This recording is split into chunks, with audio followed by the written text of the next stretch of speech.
things are connected by origin and are made of the Guess same that's the essence. We're gonna follow the 3.5 storyline. So let's get to it.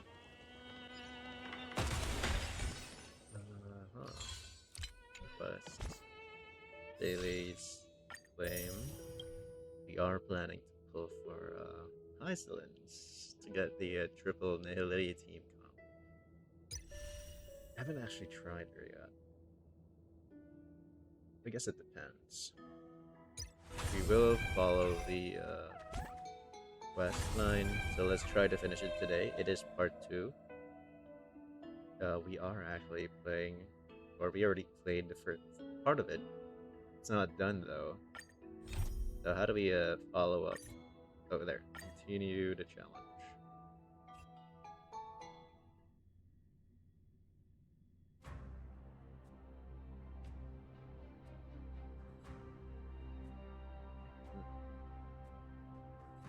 Yes, let's get to it then.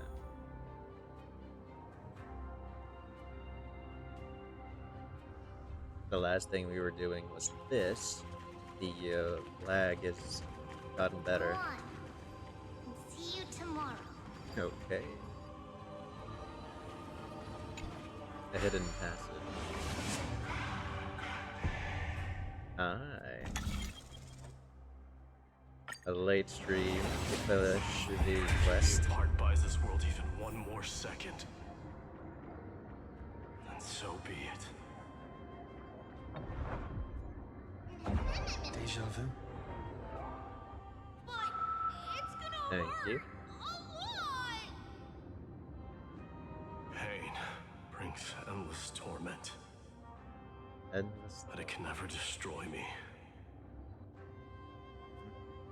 I believe that you were thinking the same thing when you stepped through the gate of infinity and jumped off that cliff.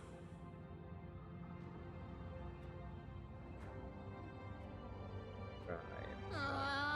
Can't argue with that. In the current situation, this is the only path Akuma has left. Just do as I say.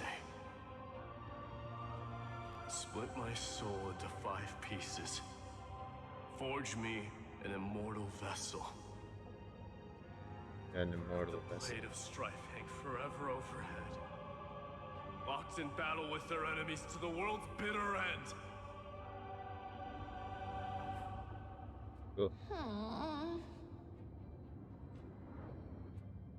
There's no need to be sad, Lady Treebios. Haven't we already taken great strides towards that promise tomorrow? Feeling right now. Sure. In I'm this actually life, doing that too my while people doing the no quest. longer have to drown in false guidance. Kremnos has washed the blood off its fate. Amphoreus no longer needs a god named Strife. So let me shatter the former laws and turn the Lance of Fury back into a weapon that protects the world. We understand. By the way, can you do me another favor? The 7 sages from Grove of Epiphany are already en route. They'll arrive in waves to join the resistance in a couple of days.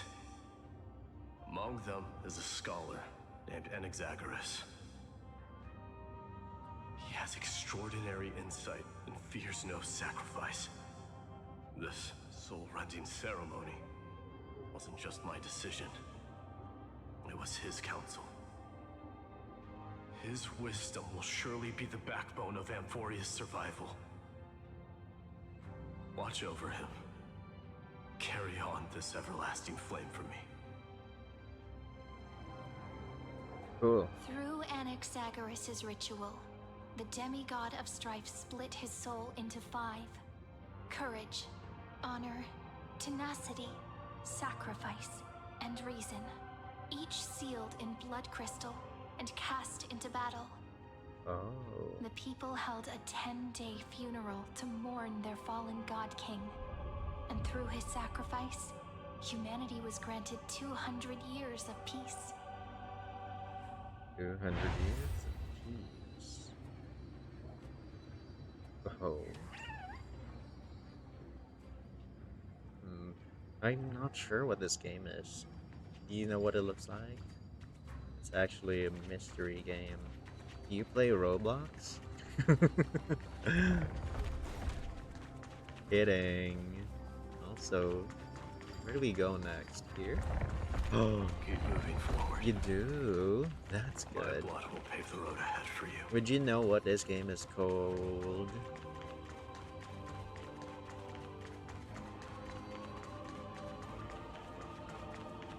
Okay, how do I go there? Oh, there's a secret Keep path. moving forward, little Gray. See you tomorrow. There we go, this way. And this way. That seamstress wasn't wrong when she said a lie needs more lies to keep it together. Okay. Reason and trickery. Never thought we'd be the pair to finish this final setup. Oh, it's Can't Honkai catch Star that Tin Man Rail. without your So little you knew. slides. That's good. Besides, this is our last shot. Not the time to be picky, right? Don't oversimplify it. Lygus just found out Akuma's been an empty shell for the past 50 years. Uh-oh. He's bound to be furious. At this rate, he could have done anything. That's exactly what we want. Rage blinds even the brightest minds. Doesn't matter how much of a genius he is, the principle still holds. Once he storms into the council and confronts me head on. You trigger your alchemy with a boom and turn him into a caged beast. Easier said than done. You still have to pass yourself off as the deliverer without anyone catching on. And you really think a human alchemical array can bind a godlike being? That's just nonsense. What? Getting cold feet? Or you just don't believe in the almighty worth of the demigod of trickery? I really like this crystallized Just tell me effect that they straight. have. It looks so Can nice. you do it or not?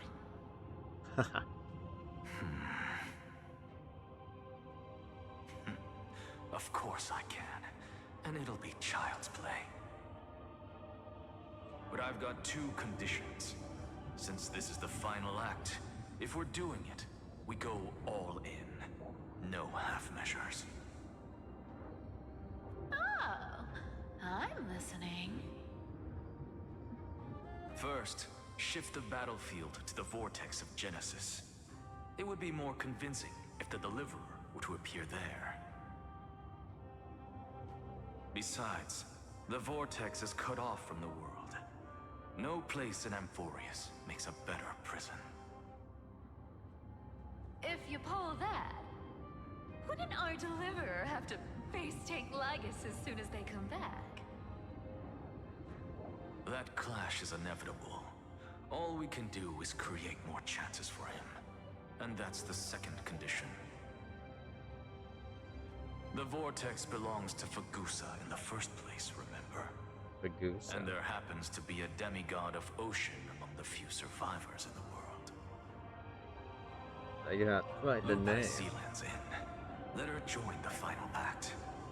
I'll transmute myself into a philosopher's stone and embed myself into the formula.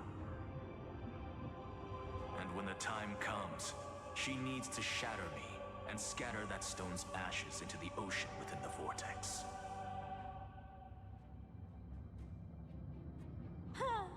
I guess people weren't wrong when they said you're insane, Grove Boy.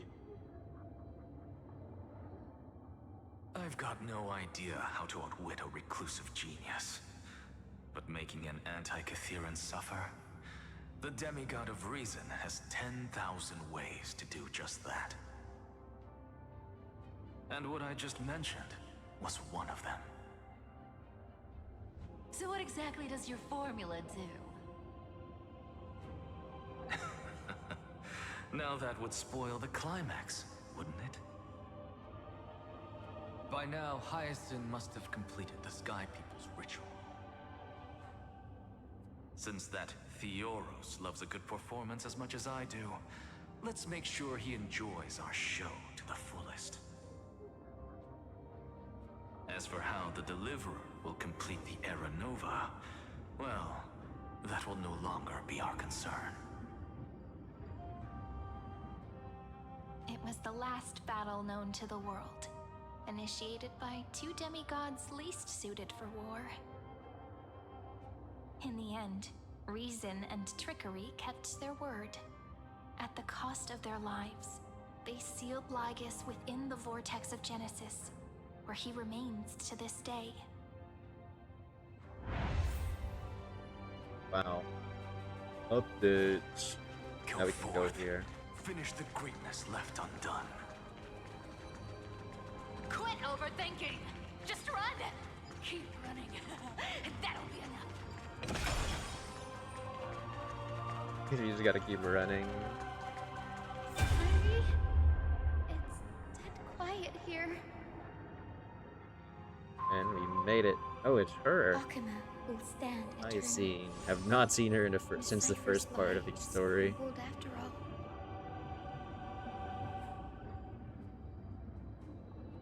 But it's all right, because all of us have fulfilled our purpose by now.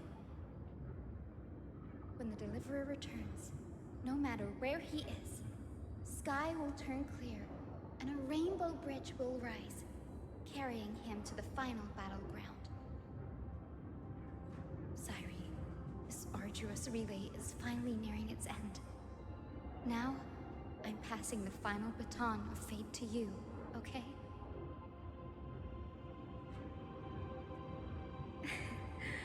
No, that's not quite right. After all, it was you and him who lit the first spark of this journey, wasn't it?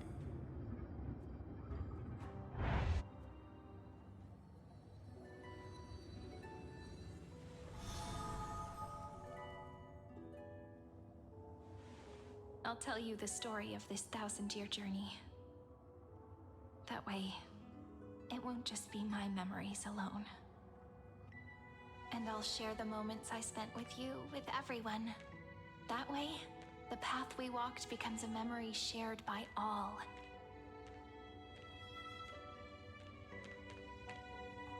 People will know that there's nothing left to chase. Amphoreus has already welcomed the dawn foretold in prophecy. Just like I said, this won't be harder than the last time. Right? You for all you sacrifice.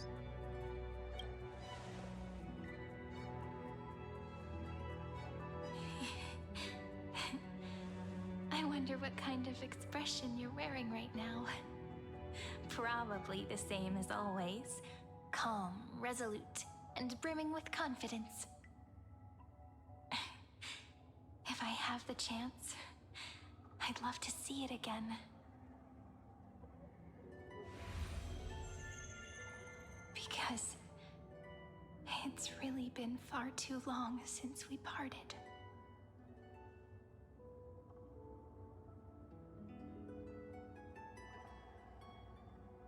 It's all a memory? Uh-oh. It's all a memory.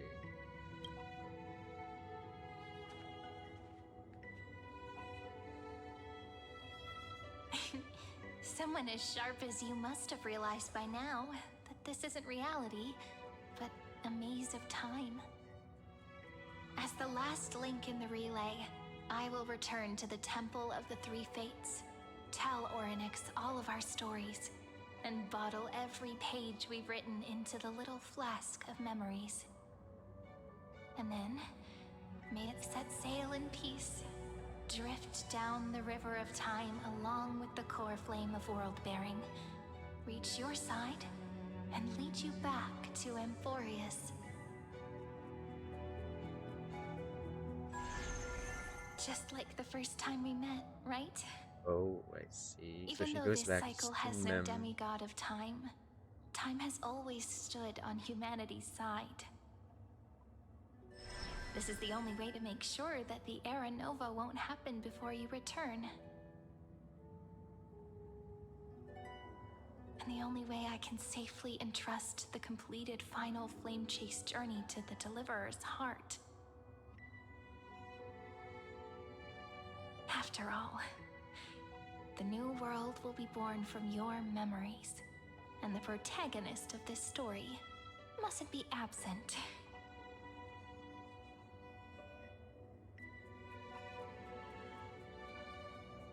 And to complete the Era Nova. I believe you will never let us down, just like always. Do you remember when Paimon sent us back to the beginning? When you and I got separated? But in the end, I returned to you, carrying all that we've been through. That's what memory is. It may wear down and fade in the river of time, but it never truly leaves. When that hidden corner of the heart is stirred, the past returns even more beautiful than before. So don't worry.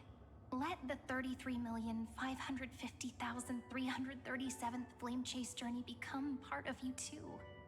I've gotten a lot better at it with the experience from the last time.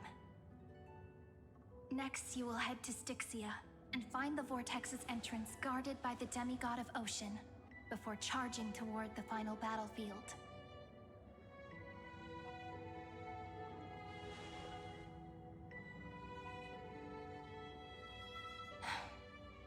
Don't worry. I'll be with you. All of us will. Even Finan. We'll stand with the Deliverer.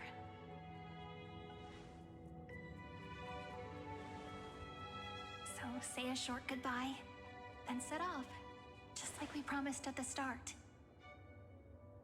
Toss away all unnecessary worries and troubles, and bring our smiles and determination into tomorrow.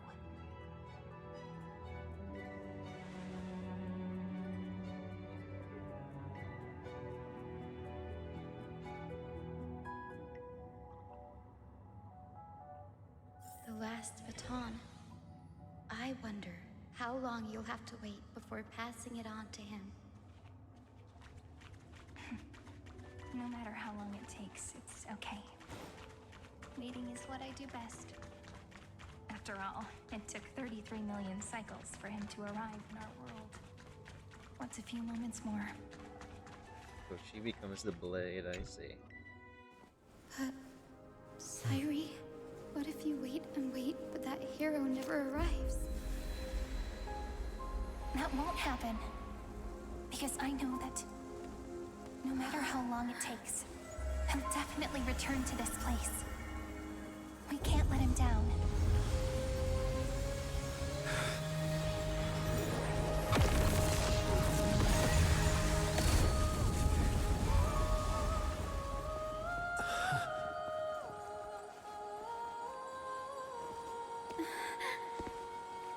Sky shall rain rays of dawn for you.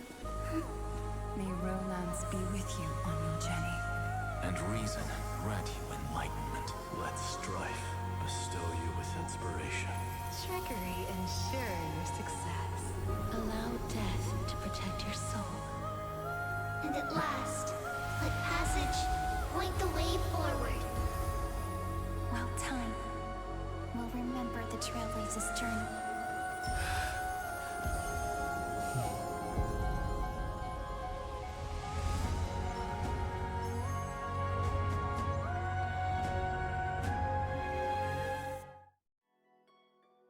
Wow, it's so pretty.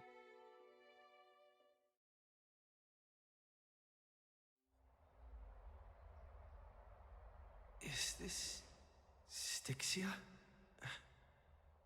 What happened to this place? I need to find the entrance to the vortex, guarded by the demigod of ocean. High Sealants. Is she still there?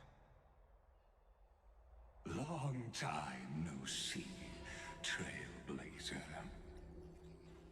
Generation after generation of Chrysos heir heroes have tried to defy fate with their blood and tears, either voluntarily shattering their souls or waiting in eternal solitude. But alas, fate can never be defeated. Reason and trickery may bind my flesh, but my will shall never fall silent. So the demigod of ocean, the Dux Gladiorum High Sealens, sought to bring me into a fantasia with her voice and drown a genius in slumber. But alas, it was all a hopeless dream. That warden fell before I did, due to erosion of time, while her prisoner remained unchanged.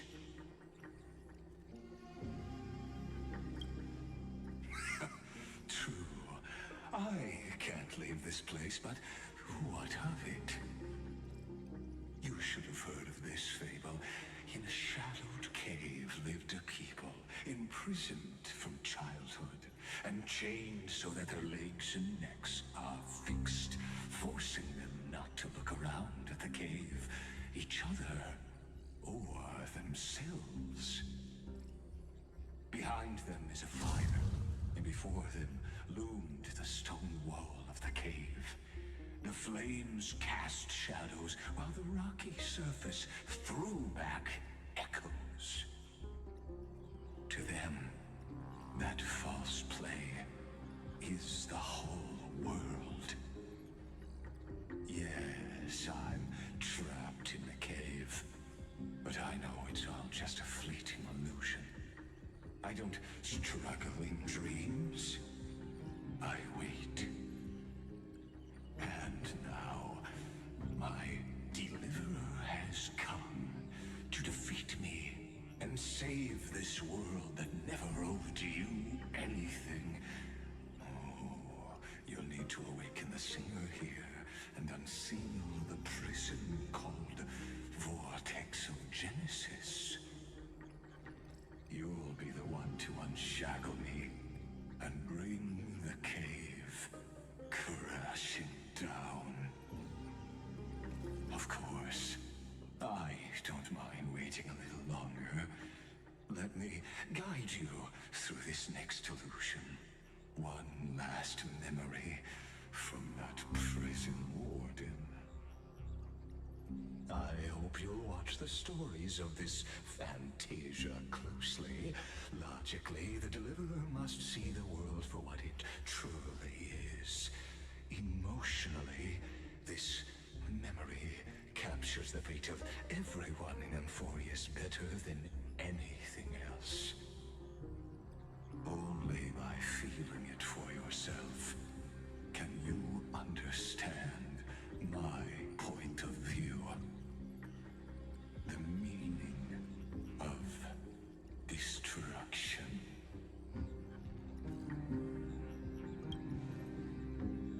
To your unshakable resolve, I salute you. But before we step onto the final stage, let me ask you this. In the spirit of that fable I told you just now, can the prisoners in the cave learn to see the shadows and echoes for what they are, and stop mistaking them for reality?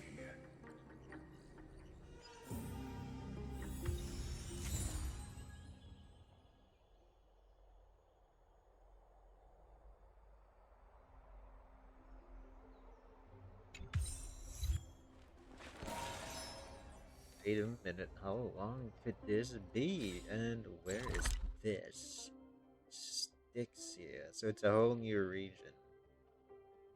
That's crazy.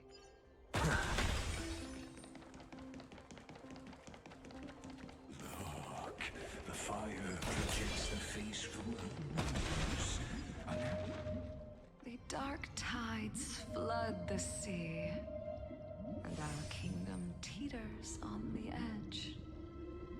Fear not. Our queen has gone to the borderlands. She'll quell this calamity herself. This is the scene when the Chrysos heir of ocean was born. She was once of a Titan kin race named Sea Sirens. At that time, Kozlana had suppressed the Black Tide's rise, but he was unable to remove Iron Tomb from its roots.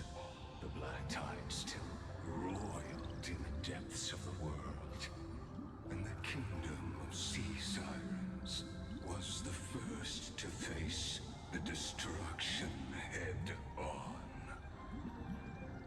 Listen, I heard Electra's voice. She's calling to us. Let's go. Her voice carries the queen's command.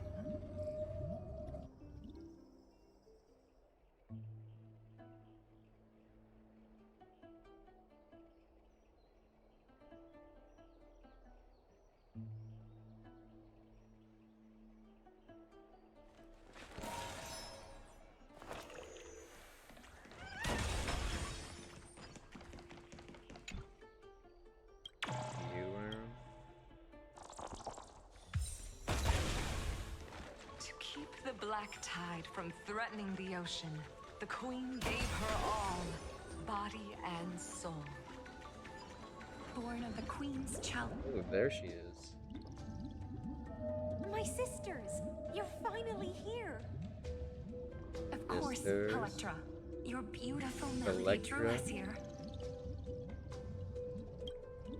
Her true name is Electra. This is a reflection of her former self, clinging to the past with aching defiance. The Queen summons us. She must be near exhaustion. The Black Tide will soon enter our borders. Then what do we do? Will our seas fall to darkness and terror as well? Don't worry. We shall lift the chalice in her stead to catch the Black Tide, and stand together to safeguard our realm and its people. Such tiny Titankins, thinking they can stop the tide of truth. How naive. And that naivete is the root of all suffering.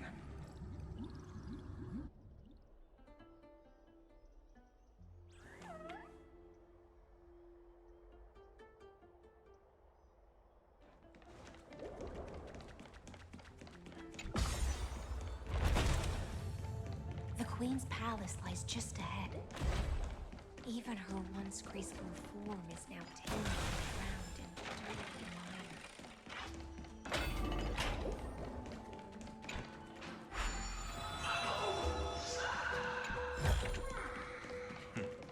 Go melt it down.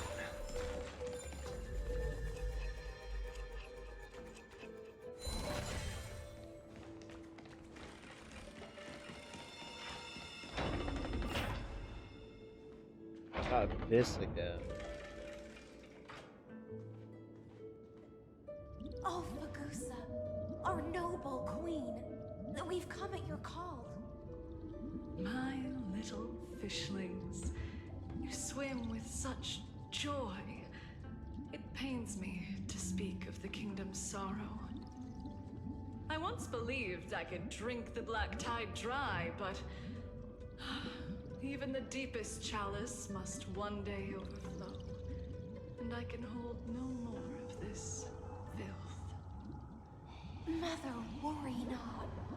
We're all children of the sea. Let us bear your fate together. We'll take up your mantle and drive back the black currents. We'll mend your sacred chalice and take in the cursed filth. My little fishlings, When the spear of strife falls, you may retreat in peace.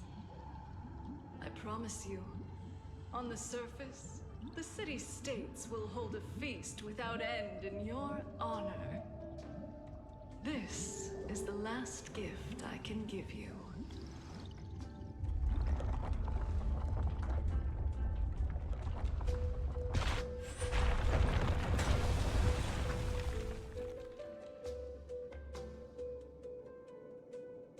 Fagusa sank into the abyss.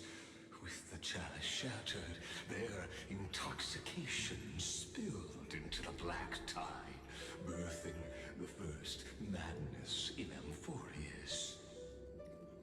Sea sirens followed one after another, hunting for the Titan's fragments, until their flesh decayed and their bones crumbled, all for the promised final feast. Keep watching, but tread carefully, for the stage ahead is crumbling with age, just like her shattered fate.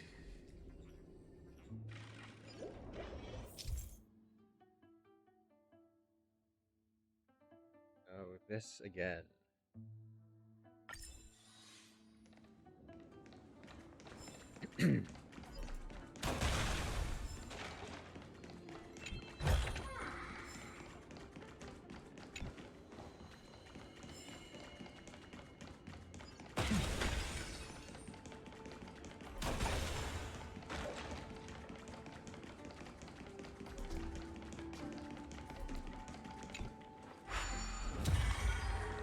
Clinging to the past only blocks the road forward. Why not let time build a bridge to the future?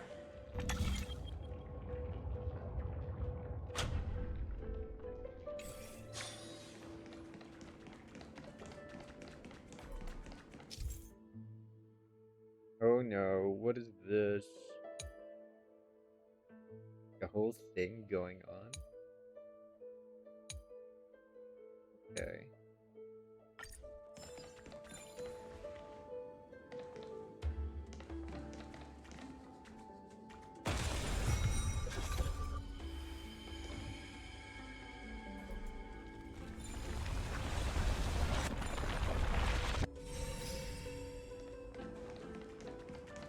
Run! Your wisdom far surpasses even the bounds of reason.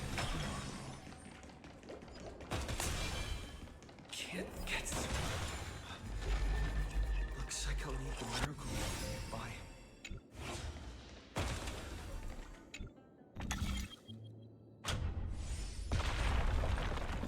ending was written long ago. Even you cannot repeat it. Just like this poor machine.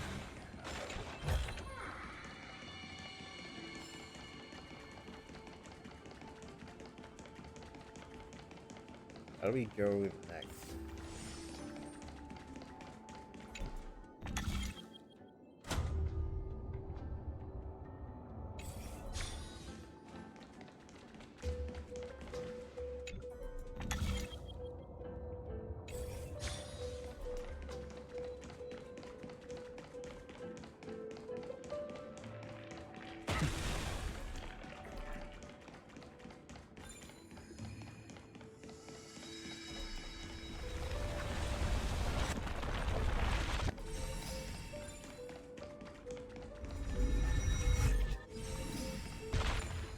Uh-oh.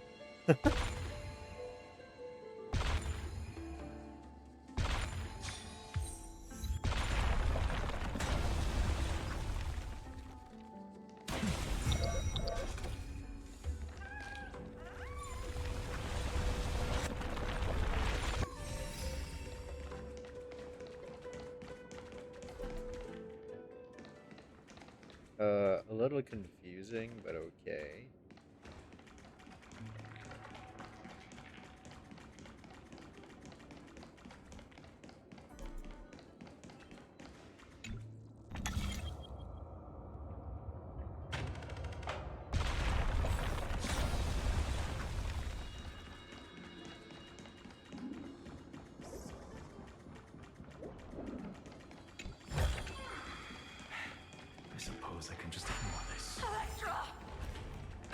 winds have gnawed my tail. I can no longer swim to the far seas. Electra! The black sludge has soaked my fins! I can't dance with you anymore!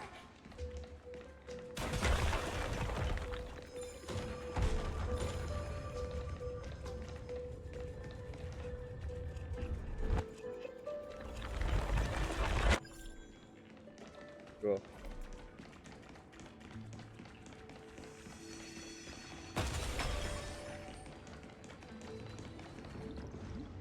Sisters, don't give up. Remember the Queen's promise of a feast in the city called Styxia. I haven't forgotten. It visits me in dreams every night. I dreamed of a shining city, its lights piercing the deep gloom of the seabed. I dreamed of children placing garlands on our bone homes, and poets praising the sea sirens for shielding the world. But what a shame. We can go no further. Please, sing to the humans for us. Sing of the deep sea's legend in our place.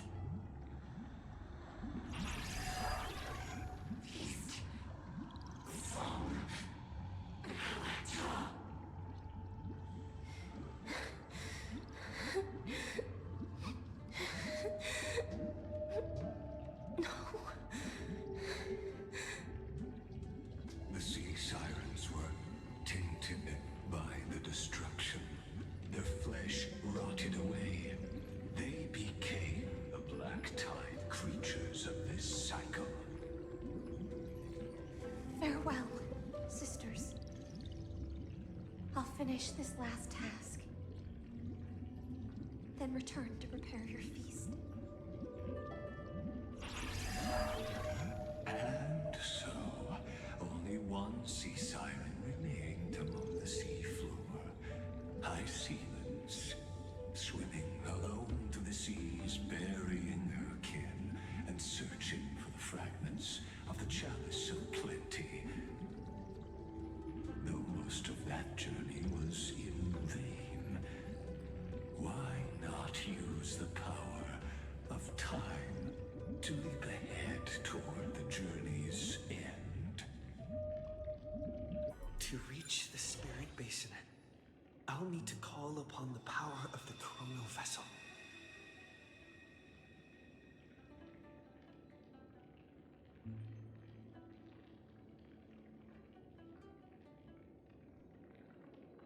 Which way?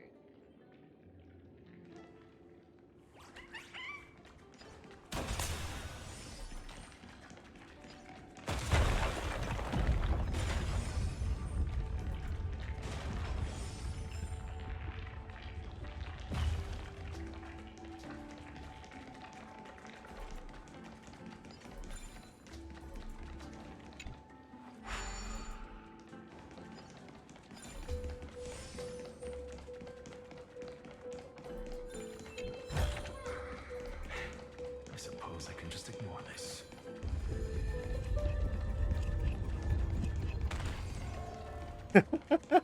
That's actually so funny. You can't interrupt it.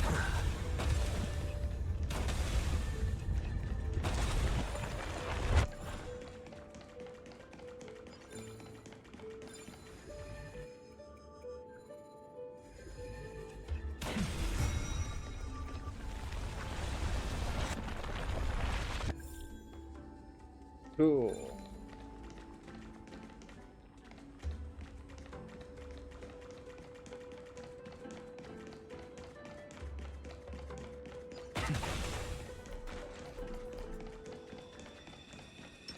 Make a wish. Show your courage.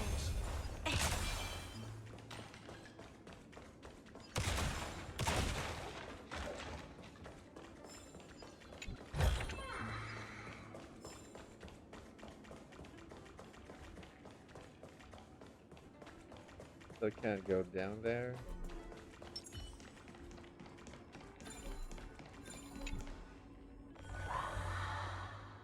Oh, it's all good now.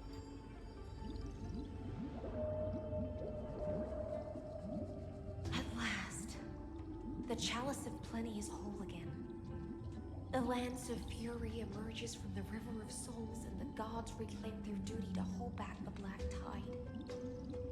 I am freed from endless toil, and now walk toward the rites at Styxia. I bore my sister's dreams upon my back, took on a graceful human form, and hoped to find a grand celebration on the shore. My fins became legs, my scales became skin, and the sea foam on my body became a shimmering gown. But when I stepped onto land, there were no festivals with honey brew, nor poets plucking harps. Only silent death, drifting gently along the River of Souls. When she fulfilled her wish, she only found Styxia to have already repeated the mistakes of previous cycles, and was swallowed by death. Hopes and promises are nothing but the foam of dreams. I am a sea siren, a vessel born to contain the tides. Now that my task is done, and the promise is broken, how am I to go on in a world drowned in shadow? Fagusa, my noble queen. She evaded my questions with drunken stupor. She told me a grand feast awaited me in the surface world. So I wandered lost, groping through the dark. The feast she spoke of. Where is it? Lonely Blade, I shall grant you everything you seek. Should I check down there? Okay, I will. Let's see what's this. There's a bug.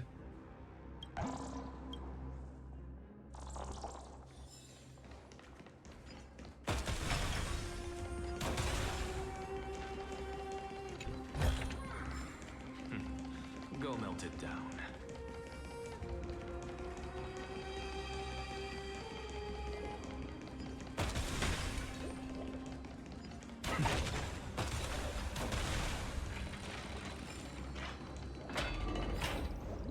Everyone's here. After wandering the surface for ages, the lost sea siren met her future conspirator. You quelled the wars alone and forced strife into retreat. This swordfish that commands thousands of legions, whom does she serve?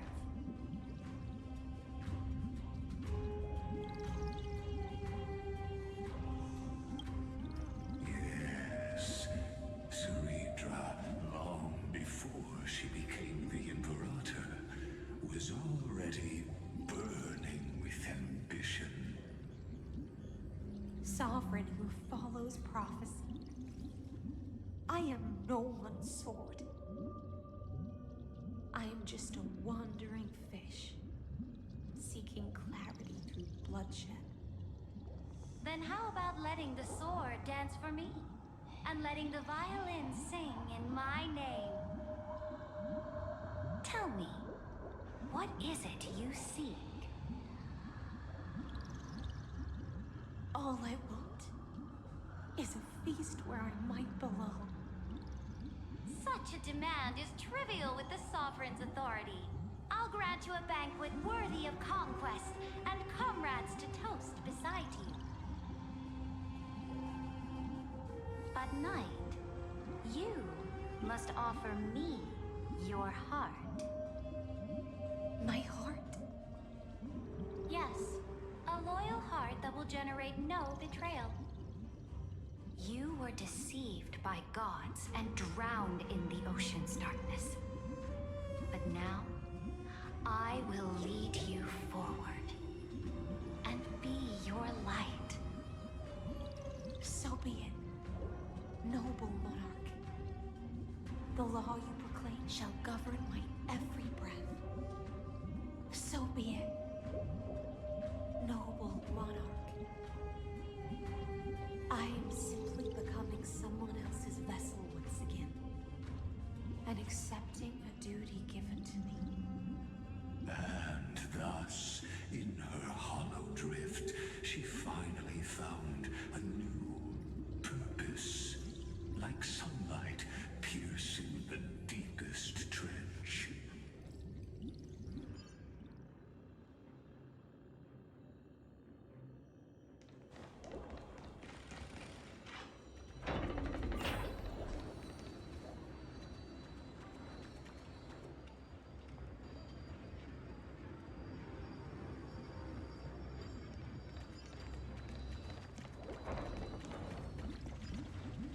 Noble monarch, I've cleansed the foulness from the road as you commanded. My blade, you've helped me ascend and take the crown. Ask, and you shall have your reward. What I desire is the same as before. A feast. Look, I've prepared you a grand banquet. The finest honey brew and tributes await. Fish are drawn to light by nature, for the deep sea knows only gloom. Now I found a flame. It may scald and burn, but it's the only light. Come, let us join the feast.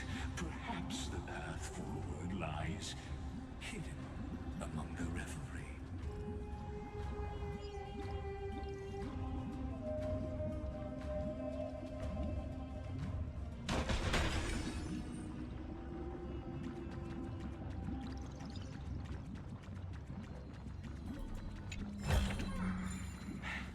I suppose I can just ignore this.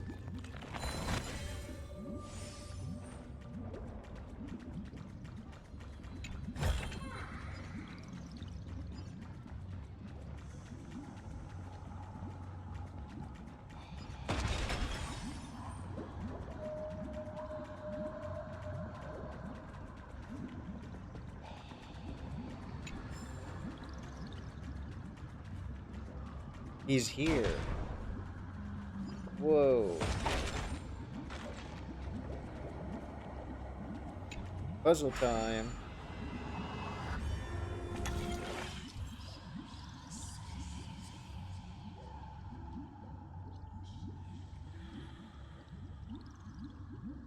Okay, teleporter.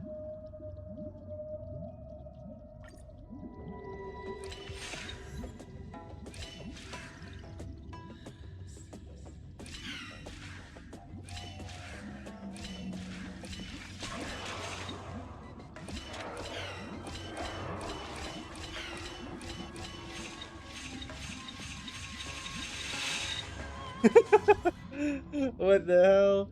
You step onto it and just start switching. You will just get stuck in an endless loop. Okay. That's insane.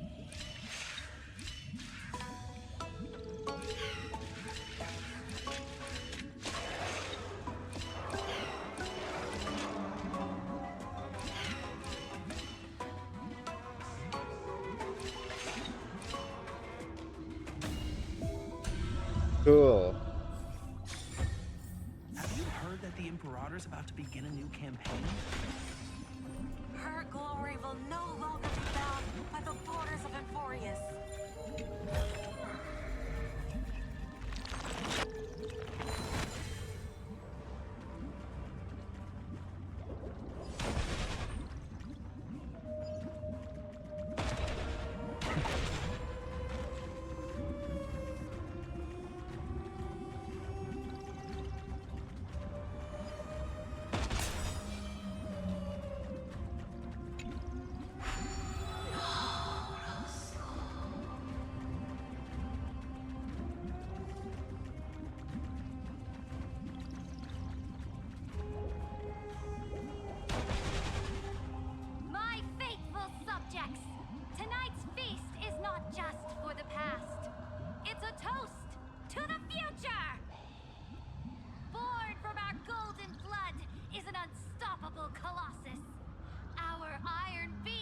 trample the universe!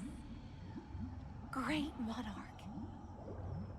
I've heard the universe teems with great threats. Can we truly remain invincible? Fear not. Before the troops of the destruction, such rabble is no more than cosmic dust. Surely there's a planet draped in oceans out there in the stars. Once I claim it, it shall be yours to rule. And to the rest, your triumphs will not go unrewarded. I promise you a new age, free of fear. Now, raise your cups to our conquest among the Sea of Stars! Sea of Stars! Sea of Stars! Conquest among the Sea of Stars. What a grand vision. Yet, to the Siren Knight, only feasts still stir her heart. Come now, join me. Witness the end of this futile dream. Where's the way out of this illusion? Come quick! Let's celebrate together. I've saved the finest brew. Come taste it with me.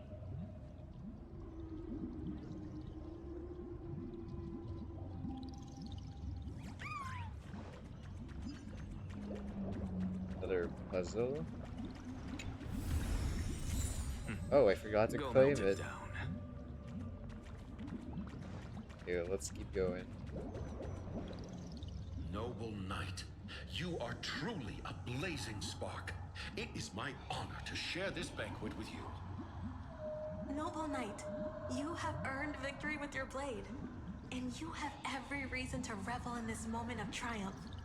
Let me pour you a glass of honey brew. Noble knight, with the sovereign now enthroned, this triumph is yours as much But as it's hers. not. Let me raise a toast Part to of the you. story. That's always what Honkai Star Rail was. Noble knight, your strength is boundless. Looks like you Lead weren't us to really reading conquer it, the huh? universe, and let us toast to that vow! Then drink we shall. Raise your glass. So Assailants or Electra just wanted to party. I never knew what fire was. But when I set foot on land, the first light that I saw was the flames of war, lit with golden blood. It scorched my fins, made me feel pain and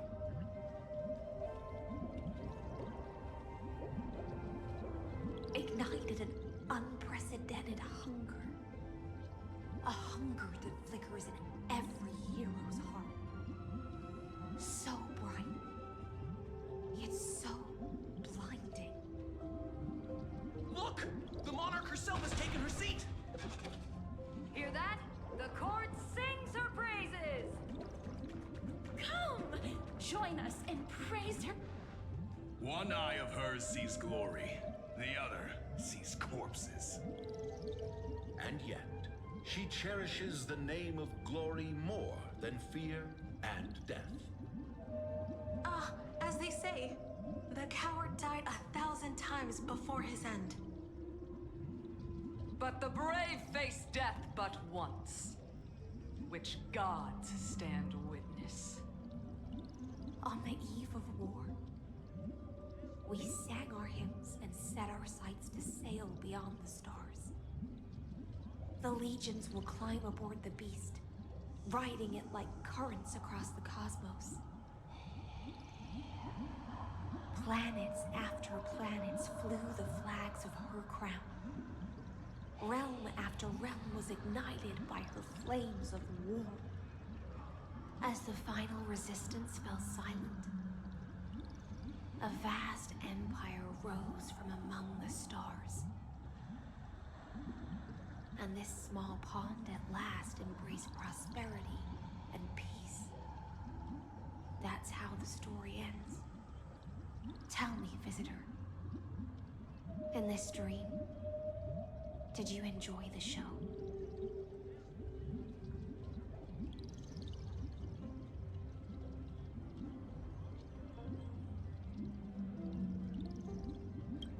The fantasy ends here. Yes. Just fake bubbles glinting on the surface of poured wine. It's time for me to wake up from this drunken dream. The drunken dream. So everyone was asleep. Everyone is a dead fish. Oh wow, everyone's an enemy.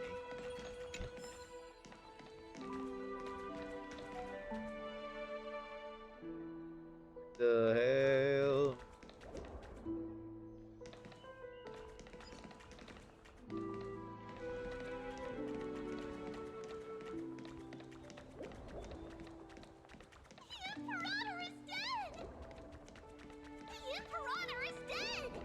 He died? The Imperator is dead!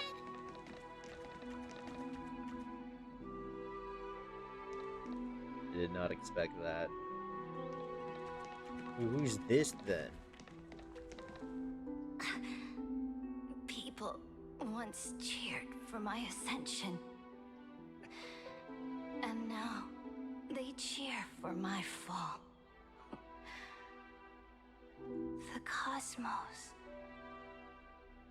The battlefield that I cannot reach.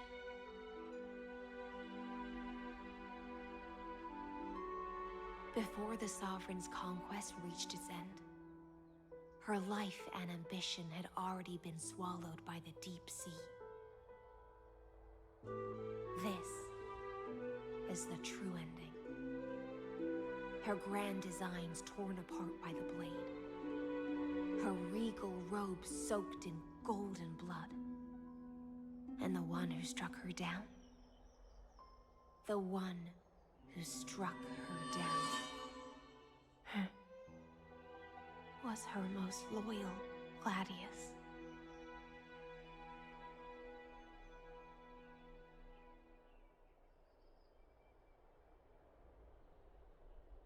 And why did you kill her? I don't need to explain myself. A fish in a pond has no hope against the surge of fate. I wandered the shore, found a flicker of flame, only to snuff it out with my own hand. I don't understand. If the ocean's feast, the Imperator's dream, and even Amphoreus' existence are all illusions, then what's the point of our journey? When the Deliverer returns, I will let this absurd celebration come to an end. But Greyfry, I can't help but wonder how I dearly wish this feast of the Flame Chase would never end. It seems she sensed your presence. The Fantasia's foundation is starting to crack. Let's return to the prologue. Remember the allegory of the cave. Can the prisoners in the cave learn to see the shadows and echoes for what they are, and stop mistaking them for reality? Oh, damn. Actual use of... When she cast off her chains, finally turned to look around and moved her legs. Her reward was nothing but searing Who made this pain. theory? This theory is familiar. The light will blind Oh, it's her, Plato's for the fire allegory of behind the her cave. had Forgot never about that. once Crazy use of actually it. touched her eyes. Her legs will buckle beneath her, for she had never learned to walk forward. And so she fell into infinite confusion and fear, and came to firmly believe the shadows and echoes were the real world. But we in the cosmos, are we truly any wiser than she was? Now, nameless one, fateless one, ask yourself this.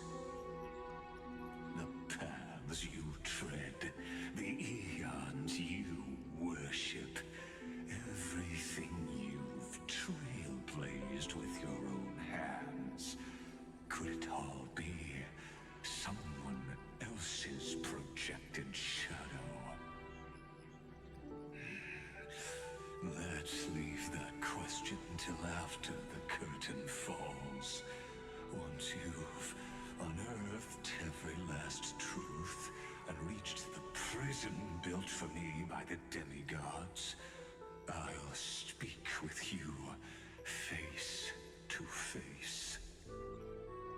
I, the Theoros, have walked the 13 million histories born by Kaslana. Oh. 1,000 years is a mere atom in a grain of sand to me. Amphoreus, compared to the cosmos, is but that grain upon a whole beach. I swore to bring an end to the erudition. Would I really let a single grain grind down my mind? Now, please use the power of time to open the gate to the ocean's depths. Go find the prison warden tormented by loyalty. Find her, step into the world's vortex, and once there, end everything between us.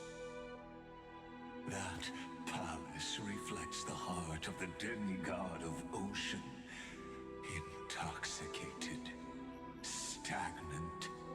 There, you'll witness the true beginning of the saga of deliverance.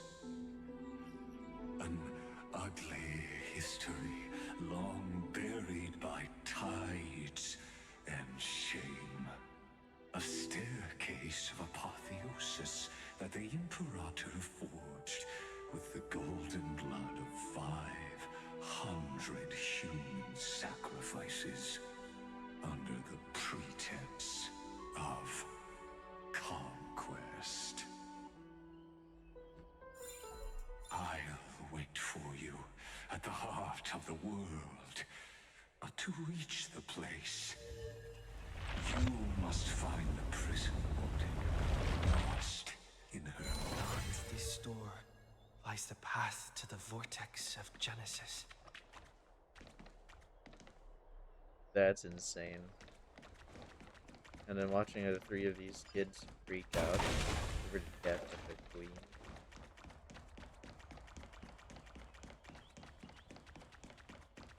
Okay. And yet it's all a dream.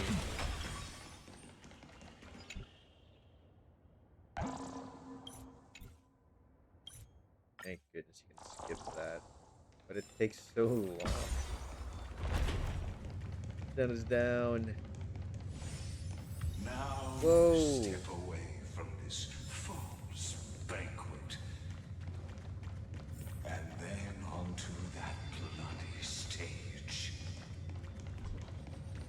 There's a lot of people down here. I thought this was a prison. What the?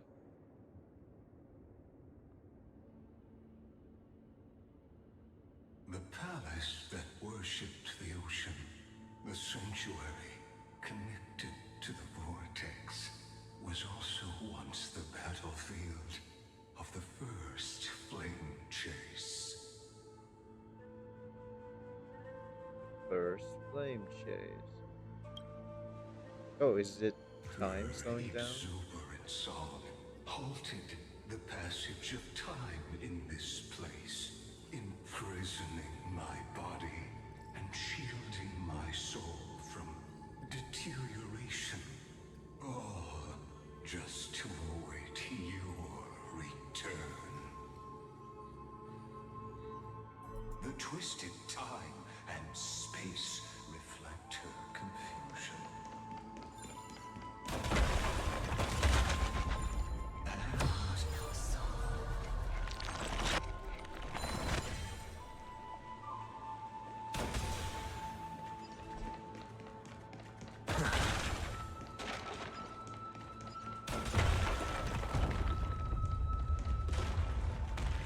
Hey, it killed those things. That's cool. Not sure if I can go back there though. Stay away from Apollonius. This cup of honey brew. What a sweet aroma. Run, Virginia. Dux Hakalithist. We can't give up here. Hakalithus. Love steeped in death. How delicious.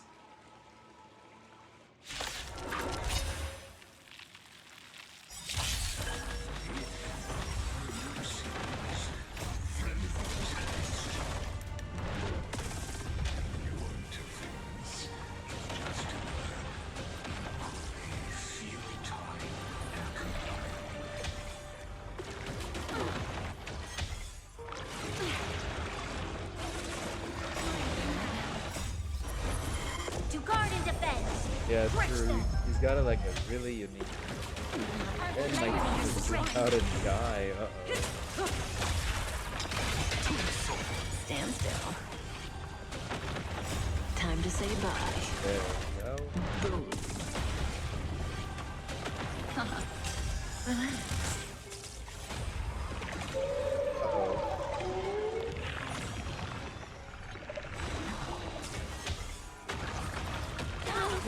My team is dead. No. With this divine power, I reforge all things. Stand still. Yo. My team. Fight with Oh my god. I gotta bring a healer or a tank. Crush them. My team just died. Are you kidding me? Dang. All that damage was not enough. Yeah, we lost this one so badly. What the hell? So instead of having a triple team for Lydia, I need a tank. So removing both of them, as much as I want them here, they're not gonna live. Let's see. Erudition, heal, and tank. There. Yeah, I was shocked that they died so easily. Let's try it again. There. Now our team won't die immediately. Good lord. I need to die.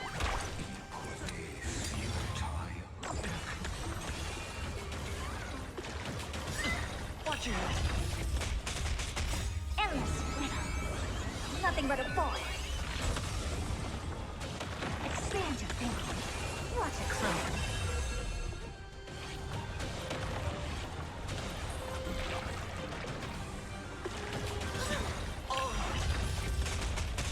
Bust. Or maybe I'll take it all. Watch your head. With this divine power, I reforge all things. To the soul. Spend freely. Open sesame.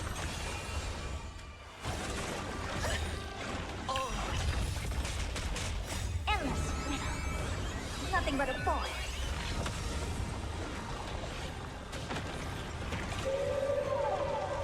Expand your thinking. Glimpse the unknown. Yeah, they survived, thank goodness. First team couldn't survive that. Need Apollonius, sustain and healers. look. I chased the enemy away. But I think I can't go any further.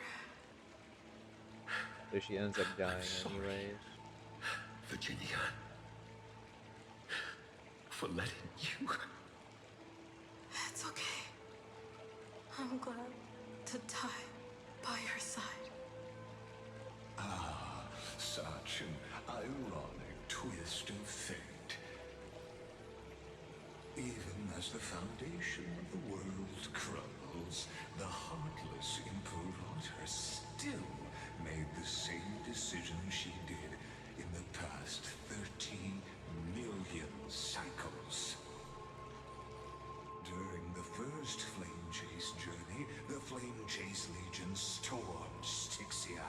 Tens of thousands of sea sirens surged from the River of Souls, crashing toward the heroes like a tidal wave.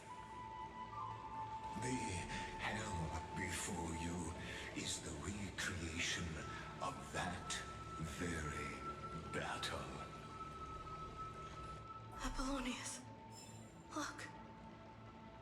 I chased the enemy away.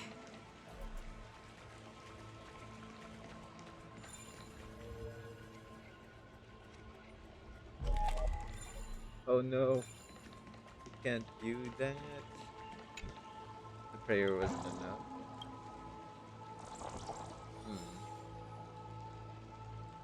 Wonder why.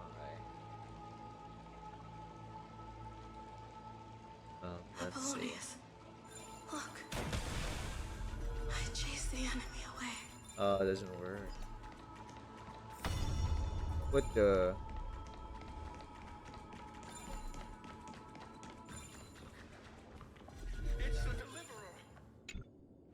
Okay, time went back to normal. Hey, yo, what's that?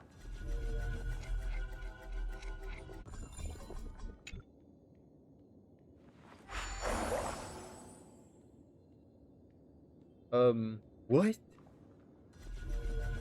Is it still not enough to rewind time? Dang, it's not enough. And they're back alive. It's crazy.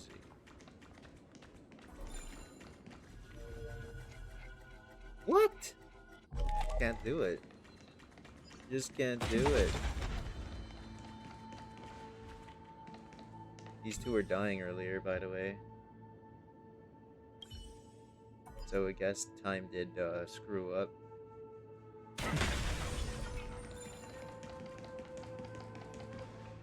A painful past, yet hidden beneath a veil of joyful song. Ah, two discarded data clusters waiting for someone's return, it seems. Relive the history, then pass through the temple's waters and come to my side.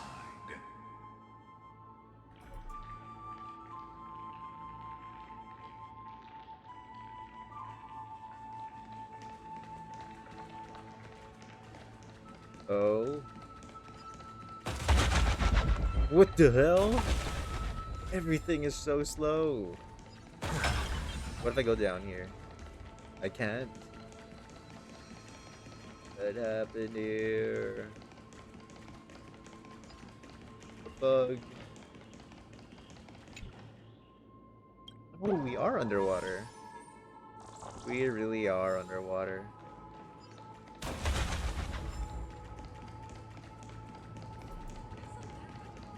That was crazy.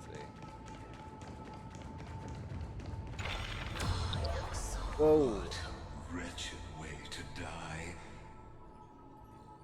The Flame Chase army, devoured by warbling fish, never saw it coming. Look, the cruel Imperator and her Knight Commander, the pitiful Warden. What a perfectly matched duo of test subjects. Their hands drip with blood. Golden blood.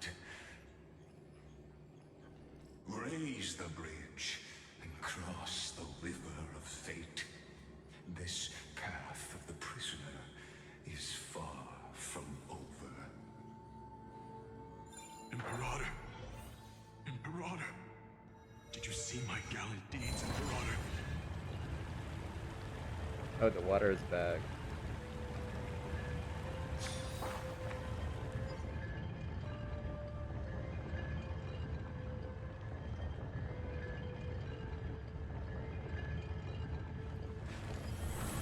All things. Imperator!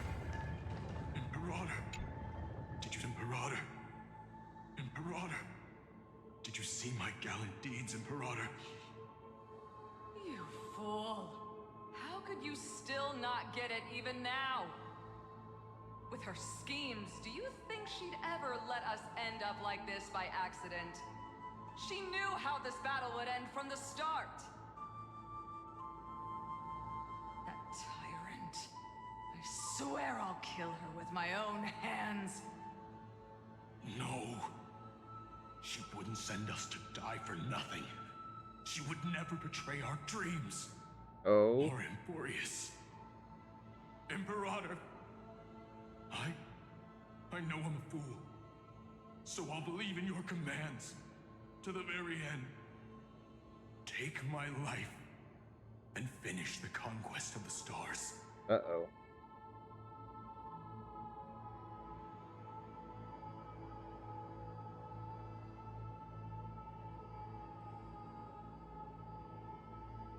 You mutt. Looks like I won't get my revenge after all, tyrant. Without me, your conquest is doomed. I'll be waiting for you in the River of Souls to slice off that crown-wearing head of yours. Remember this. I never bowed to you. Or fate. And so they both die. That's crazy.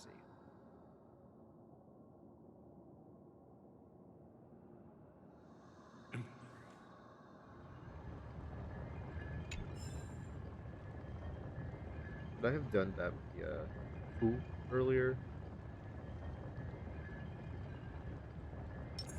A little something for everyone. Feeling lucky.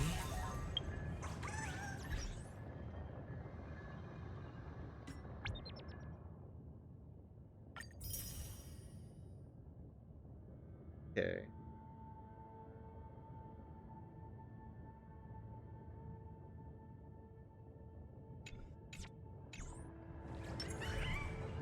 Take a look.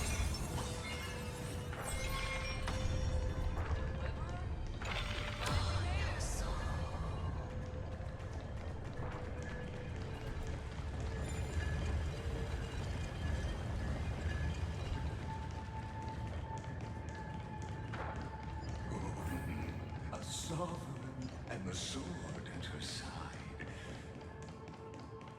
There are countless Imperator, why did you... You're here, Dux Gladiorum. You ordered me to seal the sea route and handle threats from the rear. So why didn't you wait for me to return? Why send the vanguard ahead and let them die in vain? Die in vain? No, you're wrong. Their golden blood won't be spilled for nothing. The other dukes have paved the road for me to become the god of law. The trial of law? You never spoke of this to anyone. What is... The one who wishes to bear law must purge this world of its curse, and offer the blood of the accursed as sacrifice. I pondered long on what Talantin meant by blood of the accursed. Then, I found the answer. You, Chrysos heir. I, and every Chrysos heir summoned by the prophecy are the accursed ones.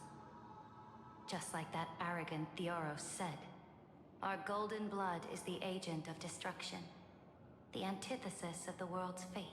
Oh, there, it's Dux answered. Bergoris, Dux Brumalis, Dux Helcalethist.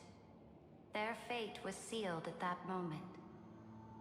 Dying on a glorious campaign was the final gift I could give them. Rather than slaving.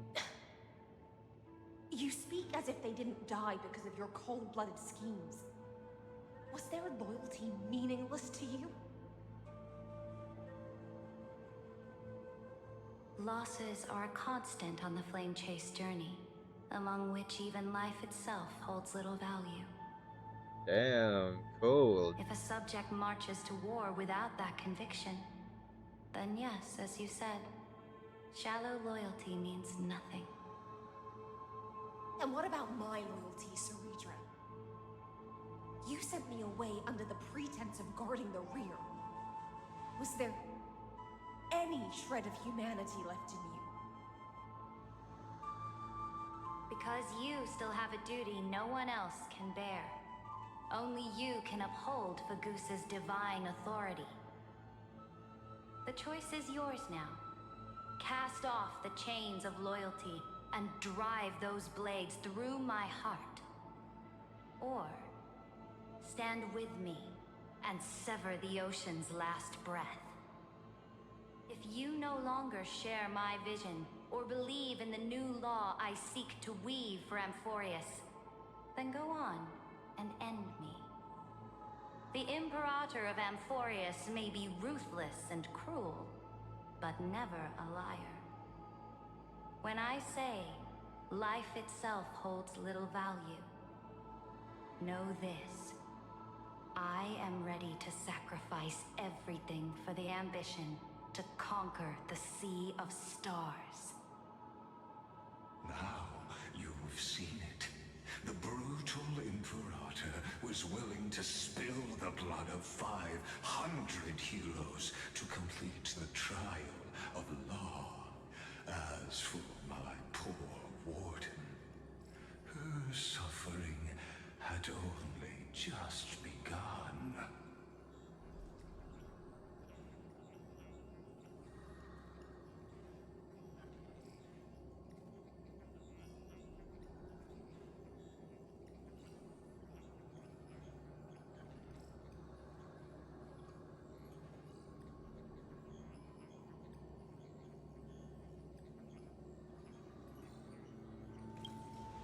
I'm no storyteller.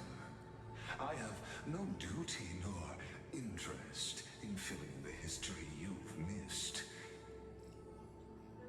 I just want you to witness the monstrous choice the Imperator made before the Chrysos Heir turned their blades against me.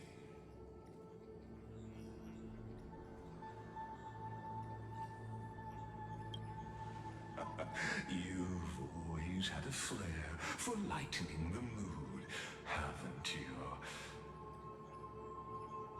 I gave up on using words to solve conflicts 2,000 years ago.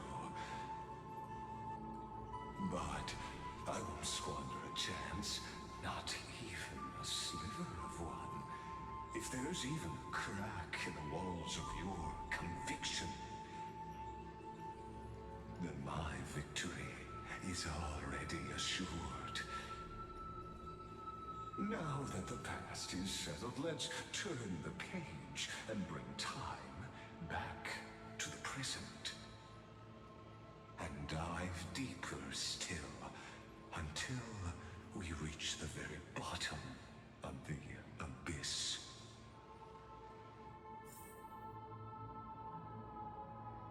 Of the very abyss. Huh.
long while, Dux Gladiorum.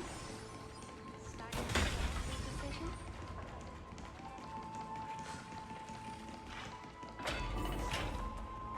After the trial, there's nothing left between us.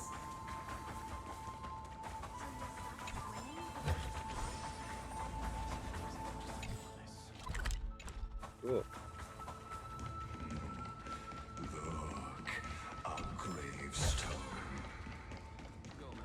But it was here that the prisoner, who thinks herself the prison warden, made her choice.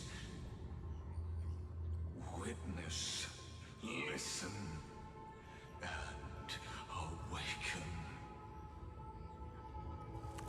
Dux Gladiorum. I've lost count of how many times you've stood here over the past centuries. You talk too much for a prisoner like Kyrgyz.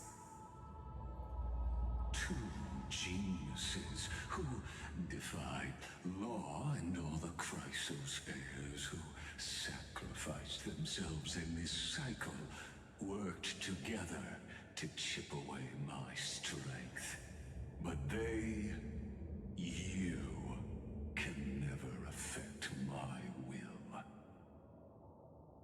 And as long as my will remains intact, I am free. Oh. Don't get ahead of yourself. I still have ways to chain your divine soul. Please, do surprise me. But I'd say your mission is nearly done here, isn't it? Oh, it was here you gorged out the core flame of ocean from Fagusa's body. It was here you and that Imperator both completed apotheosis, becoming pillars of Amphoreus. And after that, you drove your blade into her heart. A loyal subject turned regicide. A demigod committing deicide.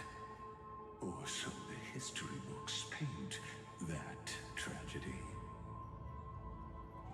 Oh, but if that's the truth, then why, after 1,000 years, are you still here, guarding the Imperator's grave? Still bound by loyalty.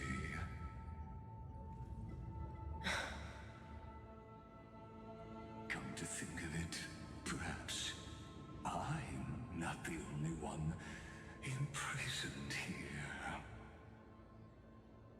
Your calm does stir the rage in me. As if the one paying the price here isn't you, but us. The ones who lost everything. That's only because I've waited 13 million lifetimes for my vision to be realized. Countless millennia. Loneliness never once showed me its fatal side. In fact, for a prisoner of the cave, it's more like an old friend. One that helps me think. But you're different, Dux Gladiorum. Loneliness has crept from the silent depths, sinking its claws into your mind. Bit by bit, it's peeling you apart. Will you regress into one of those lost man's sirens? Oh, what a shame that would be.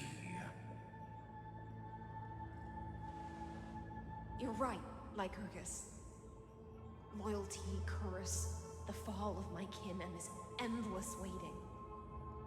These shackles are too heavy for a fish that cannot perceive any light. I can't break free of the whirlpool that's pulling me under. Nor do I have the unwavering resolve to force myself to wait for that person's return, as everyone hoped for. Oh, deliverer from beyond the sky, my executioner. How much longer until he arrives here? Or will he ever return? I don't know. And I doubt anyone does.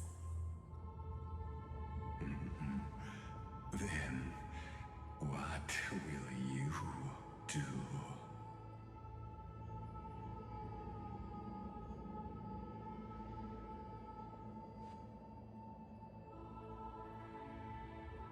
Ceredra.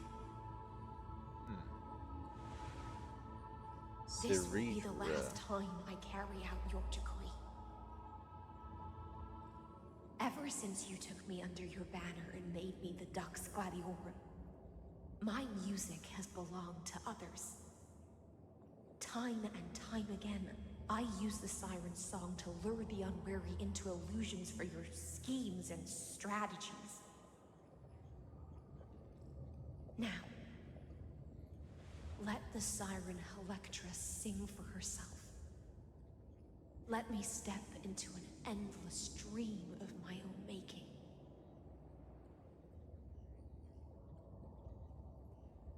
Oh, great ocean. I offer you the rest of my clarity and my freedom, in exchange for the strength to stand against the nihility and honor the sacrifices of the fallen heroes.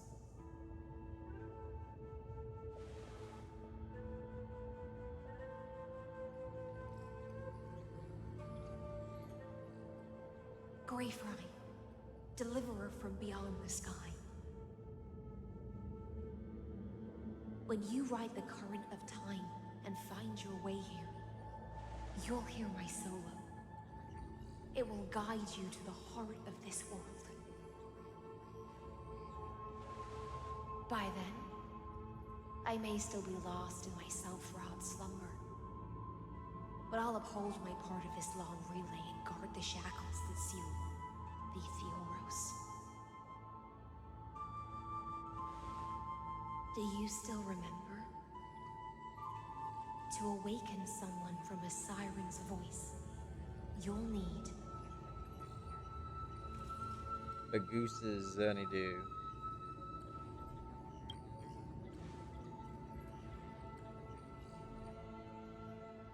the gift I once gave you. May you still have it when the time comes.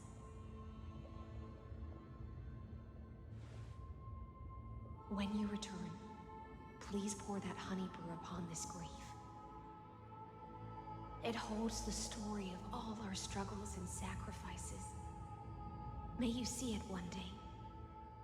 The prelude Amphoreus wrote for your return, carried forward through a 1,000-year relay.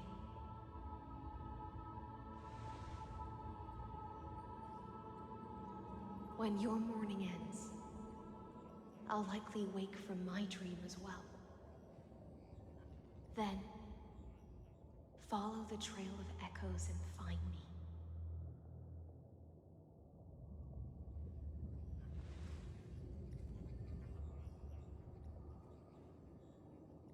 And together, we'll bring judgment upon the sinner who defiled the erudition.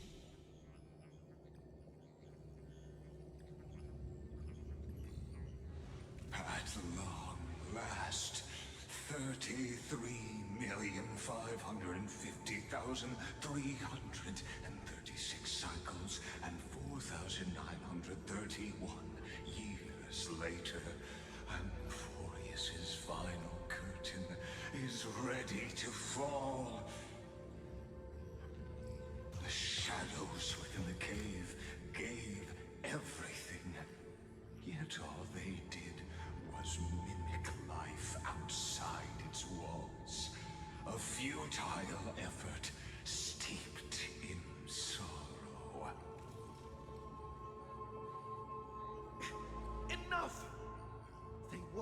shadows.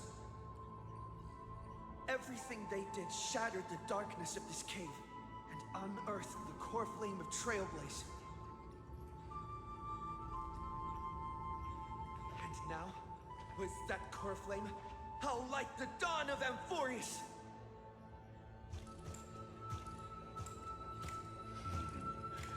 It's crazy hearing us talk. The will of the paths as your answer in the end.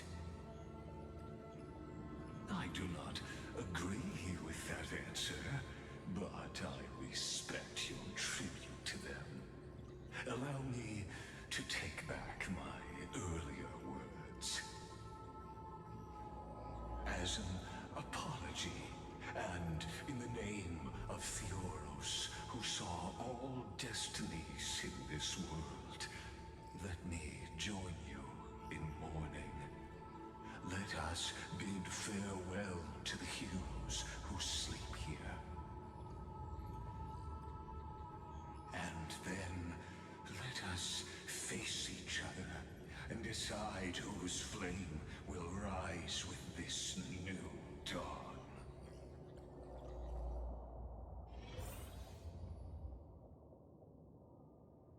Actually pretty dang wild.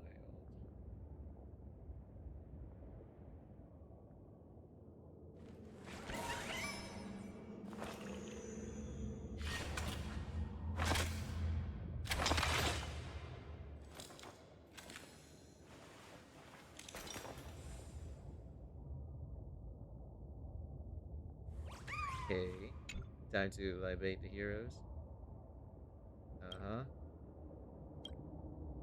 To Virginia, Apollonius, Seneca, Libinus, and Ceridra.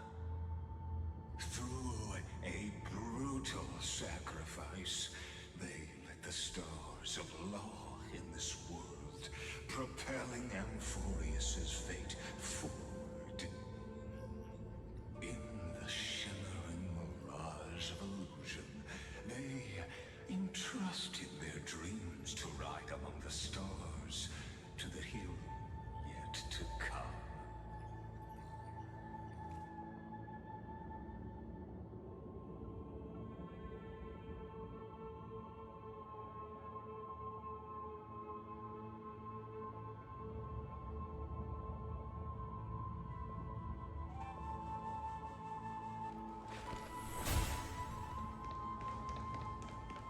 Next one here.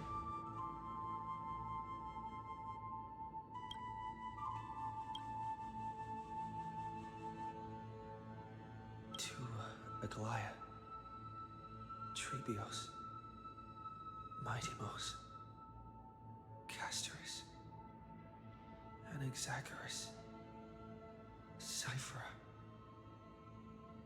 Hyacinthia. In a relay spanning 1,000 years, they stood against enemies far beyond their strength and won a bitter victory through what seemed like futile resistance. And in that same 30 million cycles, also marked by futility, they remained steadfast in fulfilling their duty to the experiment, unchanging, unwavering. Let this be the end of mourning the fallen. At last, allow me one final toast to the lost prison warden, a prisoner bound by loyalty.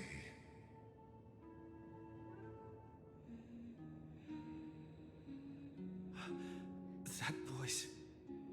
Oh, what's going on? Bathed in the honeydew of Fagusa, she will awaken from her 1,000-year dream and sing the final song of her mission. Silence. This tombstone of the old world serves as the anchor of the Electra used to bind herself. At the same time, it is the very thing I once proclaimed at the start of the show. A microcosm of Amphoreus itself.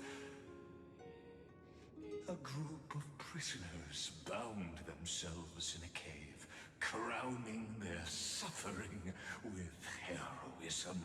An epic staged with shadows and echoes. Now, destroy it. End the illusion. Amphoreus will take his leave for now. And when next we meet, that shall be the moment that decides the fate of Amphoreus and the entire cosmos. The prison warden's dream is nearly over, and the prisoner will soon be freed to the final execution ground. I shall be executed, or be the executioner. This world and I shall halt here until we meet again.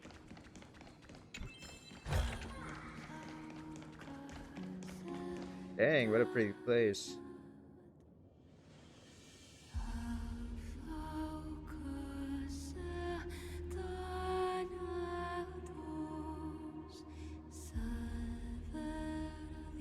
She sings too. Beautiful.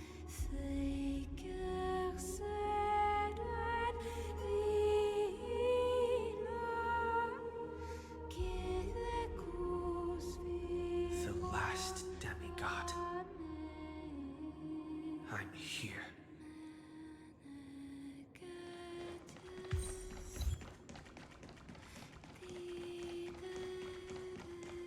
Go forth for the hopes of humankind. Go forth for the duty of deliverance.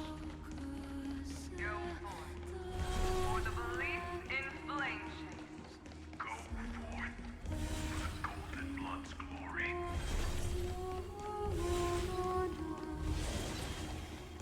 Go forth. Oh my god, here we go.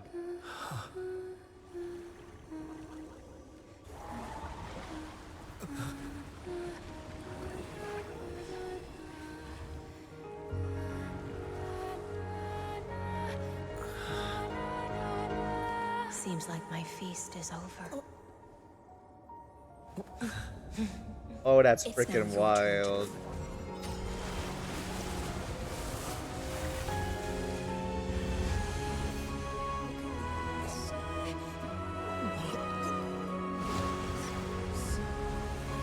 The references they have for the different games is so.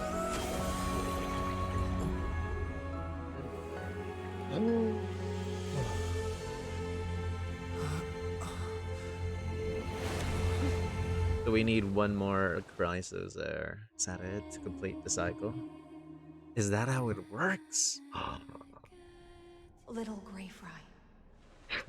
Little Grey Fry? Fry? Why is that what I her was title the only is? one left after the world was destroyed, and I maintain this lonesome feast with my songs. Good lord. I have prayed to that lightless sea for centuries, hoping it would reply to me. Yet the emptiness never answered. Thankfully, you arrived as promised, and everyone's wait was not in vain.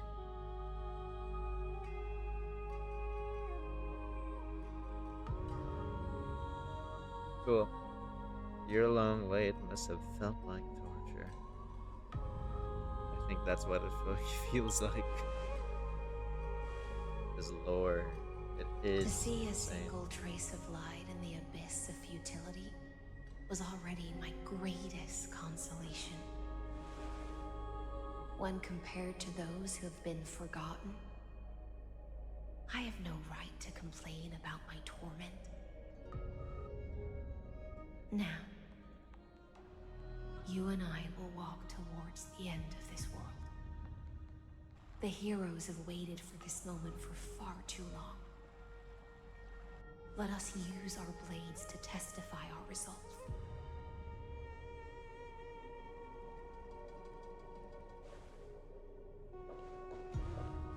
Oh, prisoner of the seas. Theoros carrying 30 million cycles of sin. Slave of erudition. Show yourself. The Deliverer has returned. And the time of your execution draws near. I see an awakened human who has mistakenly taken fallacies as truths and has returned to the cave to try to bring his friends into the sunlight he once bathed in. Alas, prisoners will always be prisoners, blind to the very chains that bind them. As the only other existence with free will in this world, I express regret toward your choice, but I shall retain your right to express yourself. After all, every actor should have a final line before they bow out.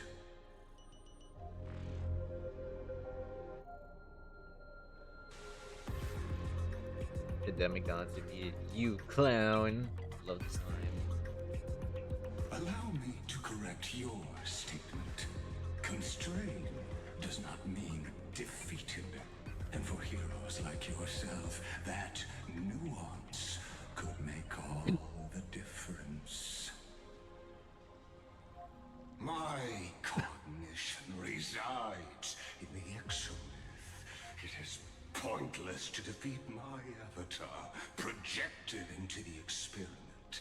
My body is the shadow cast on the wall by the fire, and my words are lingering echoes within the cave.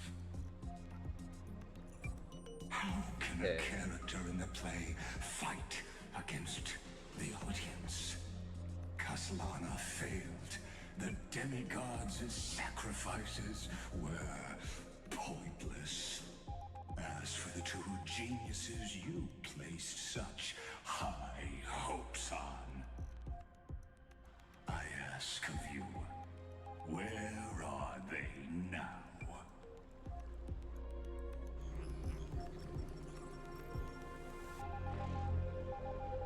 Confusion and epiphany always go hand in hand. That's particularly true for geniuses. You must be very confused about why you could not gain a straightforward victory in a world constructed by an ordinary Intellitron. Oh, wow. An ordinary Intellitron? Cut the pretense, senior society member. We've torn off your meticulous mask and figured out Amphoreus' true form. It's part of the primordial prototype machine, the first scepter ever created. In other words, a detached part of Noos's divine corpus. That's why it has the potential to destroy erudition. As for who would be able to control the Eonic system to rewrite knowledge? Only one person has ever managed such a feat. You better have an explanation for the society. We want an actual answer, not another prolonged metaphor to cover up the truth. Why are you the one doing this? Answer me.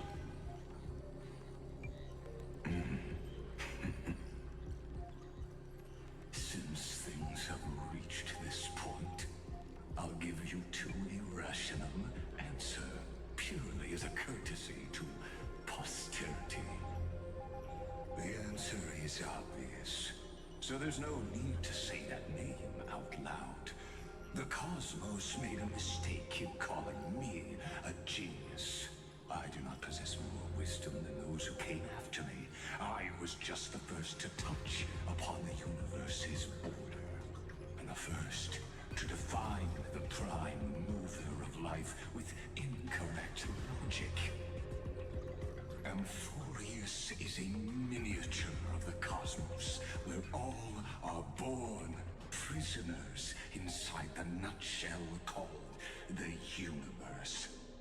Like the madman who returned to the cave and preached about the daylight to his fellow prisoners, my greatest sorrow is that I led my peers down a road that plunges into the abyss, from which there is no return. I led them into a lightless cage called paths. I created a mechanical guard that even I cannot control, and then they became an unparalleled nightmare through their endless extrapolations and evolutions. They bore the name of erudition, yet they tried to define the known and to seal off all possibilities. No new rules were ever born after their ascension, and humanity will forever be shackled within the cave known as eons. Therefore, as my organic life neared its end, I coded my consciousness using 14 algebraic expressions and spread my logic core over 9 bodies, all to finalize my ultimate denial of Nous in the future, and to erase my wrongs with my own hands. As for Lygus, he is only one of these 9 vessels. What an astounding strength of will. As a fellow pathstrider of erudition, I fully understand your obsession with seeking the truth. Therefore, you surely see it. You cannot possibly stand up to me in this algebraic world sharing its origin with Nous. However, I hereby speak for all sentient life forms. We will never allow such a cruel atrocity to occur. You can pile on your metaphors mountain high, but they won't change the act you're committing. The Iron Tomb out there in the cosmos is still a technical beta version, and yet it's already powerful enough to corrupt the life logic of all inorganic worlds. In other words, when the Lord Ravager within Amphoreus becomes the next knowledge singularity, there's no way you wouldn't have grasped the consequences, First Genius, is there? Of course, I am fully aware. I don't mind answering you one last time before I thoroughly exile you from this world. My grandiose vision for the future is this. Whether organic or inorganic, every act of any life form infected by the Iron Tomb will become a true random function. If one were to compute their integral across the breadth of the cosmos, one would obtain a marvelous constant. Omega, what I call the fall of erudition. Fall of erudition. Then, within the infinity nurtured by that constant, a new universe shall bud in the chaos. A universe that cannot be predicted and not shackled by the erudition. A As the first prisoner to awaken in the cave, I must lead the others who are blind back onto the right path and reach true sunlight. Do you understand me now? As Kozlana stated, destruction is not the process, but the outcome. It is revolution through complete annihilation, and the grand rebirth, after all has been reduced to ash.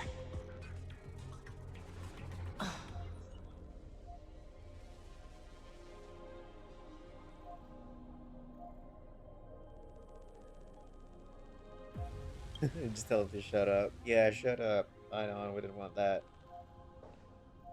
The Amphoreans already answered long ago. Be it as tiny fish destined to be swallowed, or as a giant whale poised for a magnificent descent.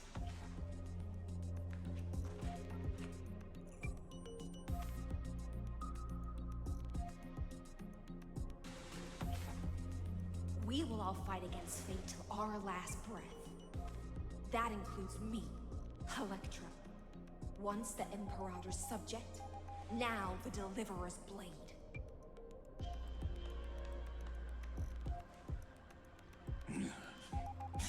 Oh, such noble chivalry. Admirable.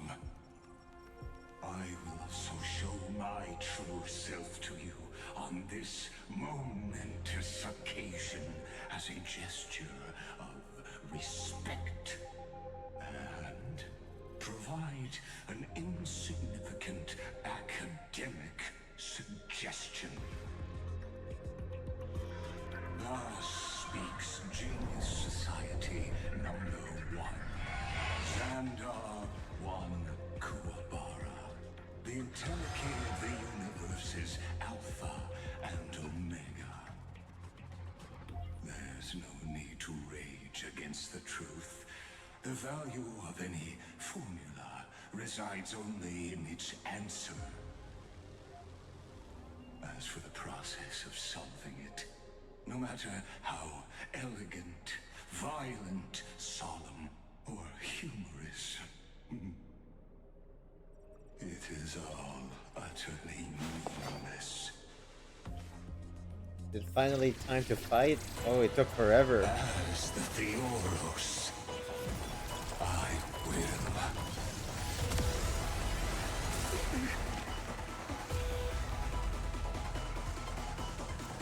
Personally participate in performing this world's end. Okay, let's go. Finally.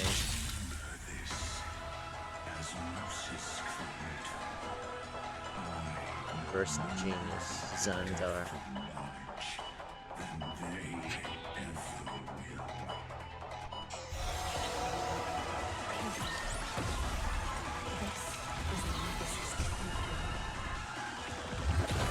My goodness. You deserve my attention.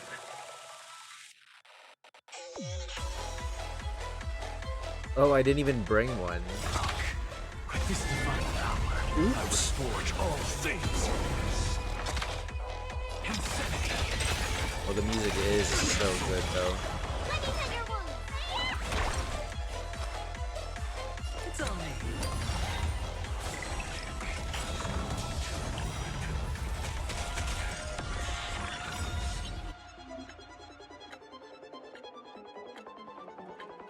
Okay, massive HP loss. Let's try it. What's gonna happen? How bad could it be? Let's see. Ah, you're fine. I don't see any HP loss. You do hit like a truck. Open sesame.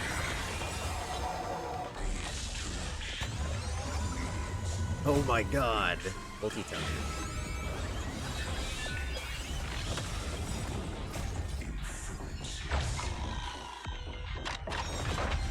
I don't have time for games. What a crime. Invoking them.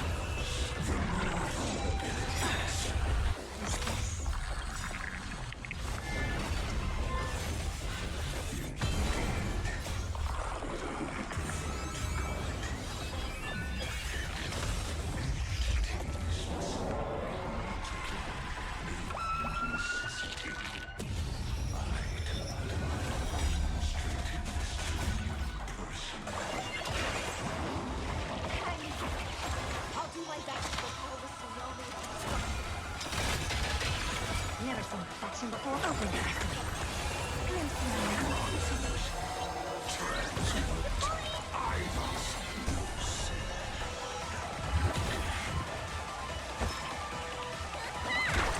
Hedge your bets. It's on me. I see it. Target the connection between the thoracic and lumbar vertebrae.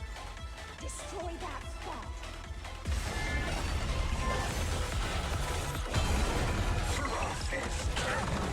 Watch your head.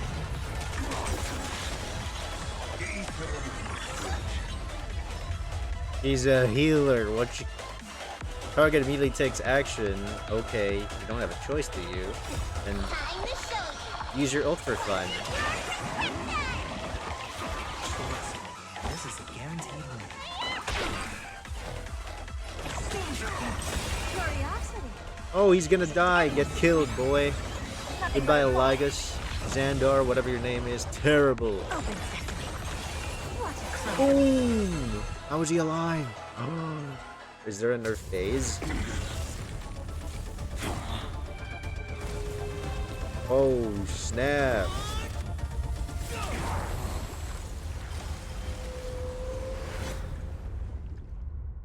How did he outsmart a bunch of Chrysos heirs? This guy cannot be that strong. He's a genius, but he's not that strong, is he? All these demigods with powers, come on.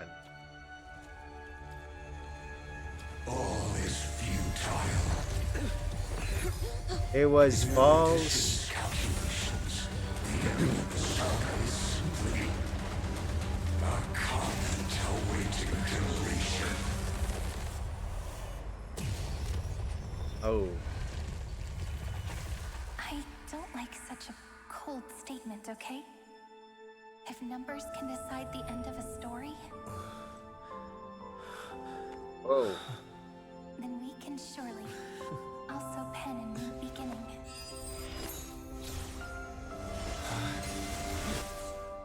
Let's go, Cyrene. With the clutch. What's gonna happen? Oh my goodness. Oh my goodness. Screwy, what do you think? They spoke. If your hypothesis of Lygus' identity is true, then even if we remove the restrictions of the ultimate protocol, the chances of us defeating him in a head-on battle will still remain lower than the acceptable threshold. Therefore, victory will still hinge upon Mr. Trailblazer and Miss Cyrene. Go on. Maybe we're thinking about the same thing. Lygus' cognition resides in the exomyth. He is both an instigator within the experiment and the observer outside of it. Logic. His inspiration circuit can simultaneously process the different time flows in and out of that world. That's where things get tricky. He simultaneously exists in two different timelines, where the internal clocks are wildly different. That old Intellitron's neurons have completely gotten used to that over this prolonged experiment. And that's why he holds home field advantage. You and I should be able to manage that too, if given more time. Unfortunately, there's no if, and we don't have more time. That's why we need to change our way of thinking and turn his advantage into a weakness. The key lies in memories, right? Oh? You caught on quick. You've already mentioned my friend and I, so it's an easy connection to make, no? My intuition has always been very on point. Good. Then I'll cut to the chase. Since his thinking speed far exceeds that of normal people within Amphoreus, we are going to externally plant a memory into his inspiration circuit. Then, command it to loop endlessly until he gives in. Oh wow, we're gonna torture him back. Okay. Even the most flexible and sturdy inspiration circuit cannot withstand the traffic of a full-on information flood. When the amount of information exceeds his cognition filter's capacities, he will have no choice but to focus on processing this memory. That's when the parallel processing advantage he gained via Amphoreus will completely destroy him. An image from a person's memory played in real time might only be a second for us. But for him in Amphorian time, it could be millions or even billions of calculations. Oh, okay. He won't be able to do anything but watch as he's locked into this prison forged by memories. Then We can entrap him in the same kind of cycle as the heroes were in, and get him to experience loneliness and pain in that endless recurrence. Yeah, torture him back. Woo! It's my greatest honor to be on the same page as the geniuses. Wow. Little one is still in that old Intellitron's hands and won't be able to respond to us anytime soon. But I don't think he'd refuse. So it's up to you to figure out how to execute this plan. I'm not sure how this happened, but I knew it as soon as I saw you. You are currently a mimetic entity of the Remembrance. Mimetic entity. Yes. I seem to be something you folks beyond the sky call a memo sprite. But that's fine by me. It suits me perfectly. I can serve as the vessel of memories and do my part for the final battle. But before that, we have to tell you. The path characteristic you exhibit is very special. There's no way you're just a simple memo sprite. However, I'm sure about one thing. You are a mimetic entity born in Amphoreus, yet you only awakened with the Little One's arrival, and only matured as he embarked on the path of remembrance. That means your existence is completely attached to his memories.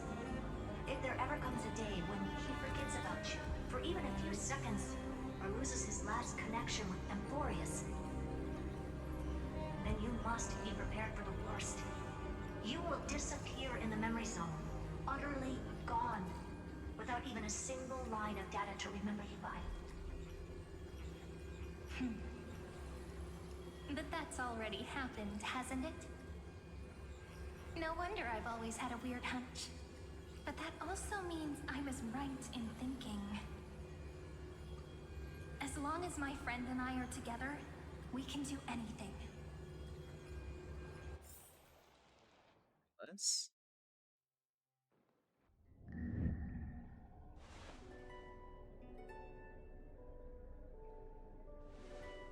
Long time no see, friend. Did you miss me while you were away?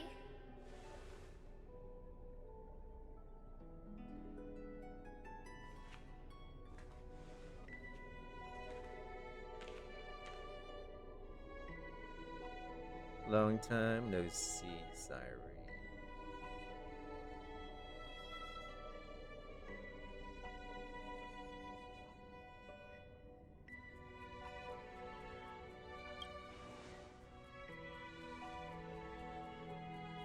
Yep, 1,000 years was such a long time.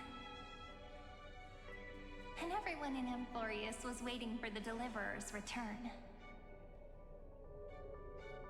You probably already knew about the genius's plans for that memory. I had to hide really well in a corner in time so Lygus wouldn't find me, and wait for the right opportunity.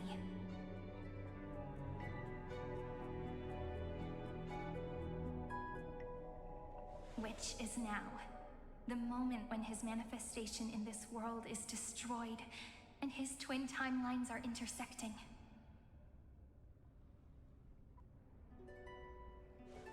I'm sorry for keeping this a secret from you all this time. I'll tell you the entire, unedited story of this millennium as an apology after this is all over. But for now, let's join hands and complete the final step with the power of the remembrance. Oh, wow. Let's go.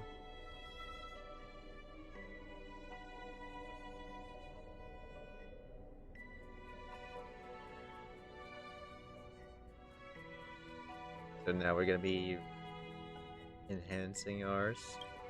Okay, let's see. I actually don't know. Let's find out. Yep. By the way, speaking of joining hands... Who do we have here?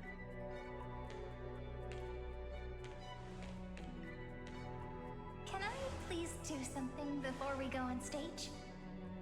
What is she gonna do? What is this? Remember the joke we made back at the Grove?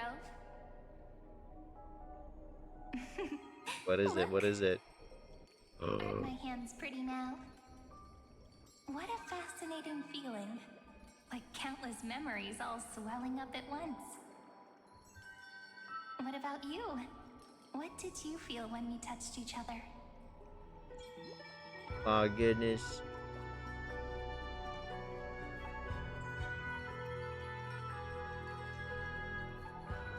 Bit nervous and tangible, very real. Really? That makes me really happy. If memories can move people, then it must have been a happy memory, right? Now, please remember what you're feeling right now. Write it down in your heart and keep it there. Memories you want to treasure will never fade away, even if immersed in the long river of time.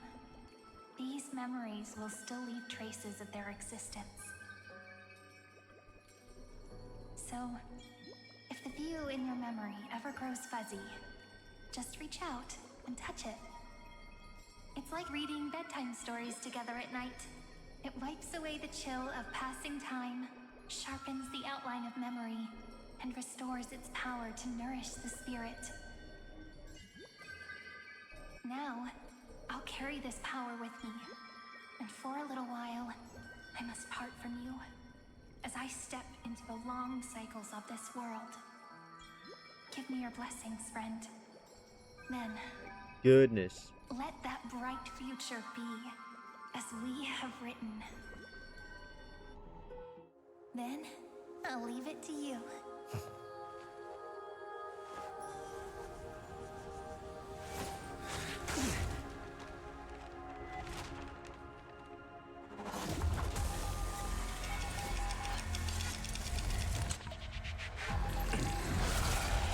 Oh, he got stuck in this loop.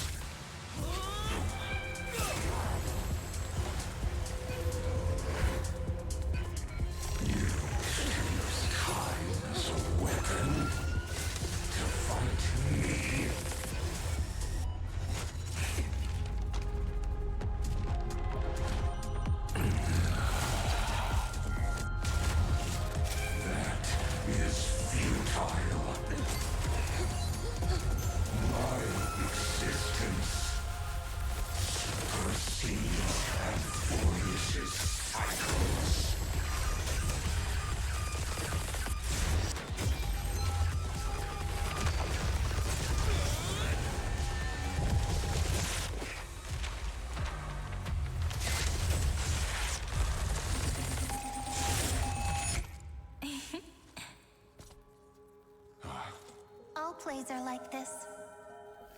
Once you're on the stage, it's hard to return to the audience.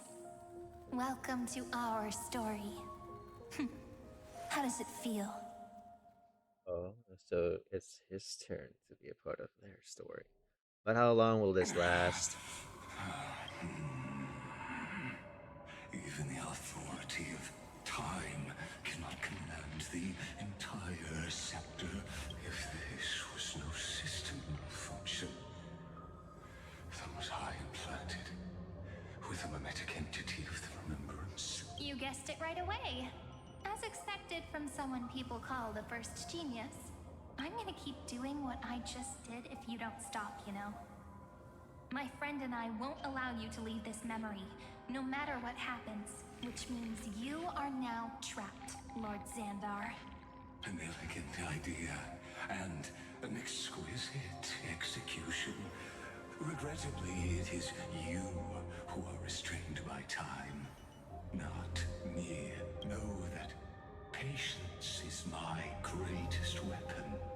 Waiting and victory are the same for me. You will crumble before I do in this moment stretched out to an eternity, just like Kazlana will. Yet all I need to do is to wait, as yet another futile bug falls down the cliff. Now I'm a pink bug? My looks are seriously changing all the time. But you're not wrong. We're definitely not gonna solve the problem if we just put you in another prison. So that's why we never wanted to do that in the first place. I shall answer your confusion purely out of my respect for those who came before me. Have you heard of the Synesthesia dreamscape in the Asdana system? Interestingly, that place once had a prison too. Life forms living in that environment, abundant with memoria, have a chance to connect their perceptions with each other's. Even across great spatial divides, they're able to detect shifts in one another's states. I call this phenomenon memory zone entanglement. In Asdana, people made use of that phenomenon to build a nation within a dream. After adding in the catalysts of harmony and remembrance, that is. Is that how you walked into my prison cell? Using those same principles? I would much rather call this location our negotiation table, Lord Zandar. Nonetheless, your hypothesis is correct.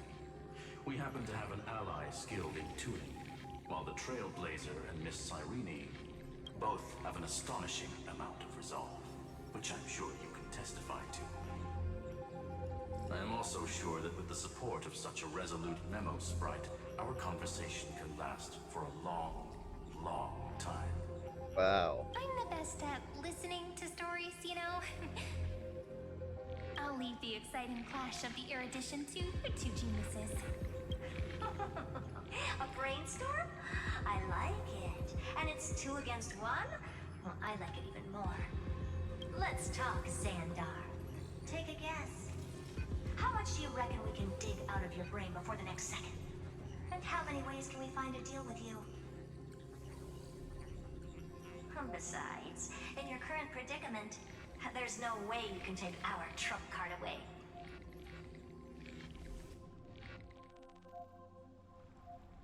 Go, little one. Go. Overturn the Era Nova. Lygus disappeared. It seems you had conducted a secret hunt in the depths that even I cannot reach. In that case, go. Swim onward and give this campaign a fitting end. I shall send you off with my song, Grey Fry. Grey May Fry. the song penetrate time and become the prelude to the new world. Oh, finally. Is it over? Oh my gosh, you actually sing. That's great.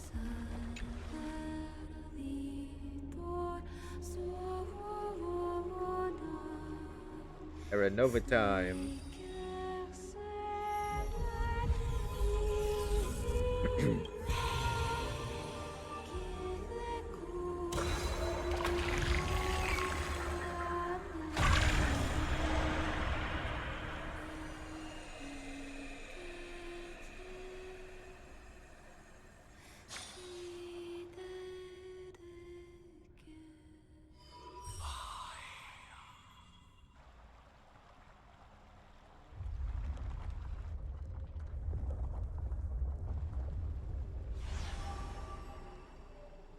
And what just happened?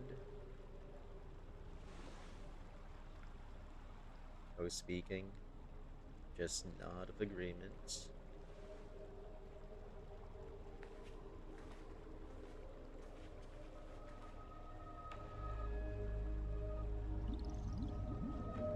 Dux Gladiorum, you have completed your duty.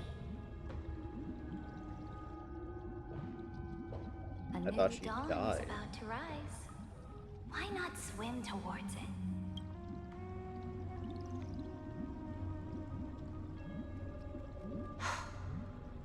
You died long ago, Imperator. Depart from my mind. But your duty towards the Imperator did not die with me. That duty will bind you no more. You will be able to hold for yourself one grandiose feast after another in the endless days to come.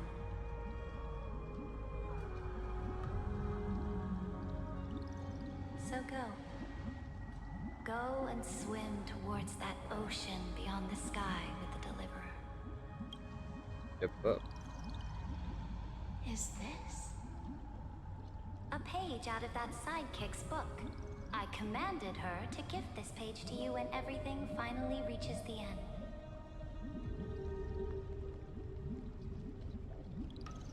What's on this page? Memories. Lifelike memories. That sidekick found me after the bloody feast 1,000 years ago and showed me her diary. I saw within that notebook.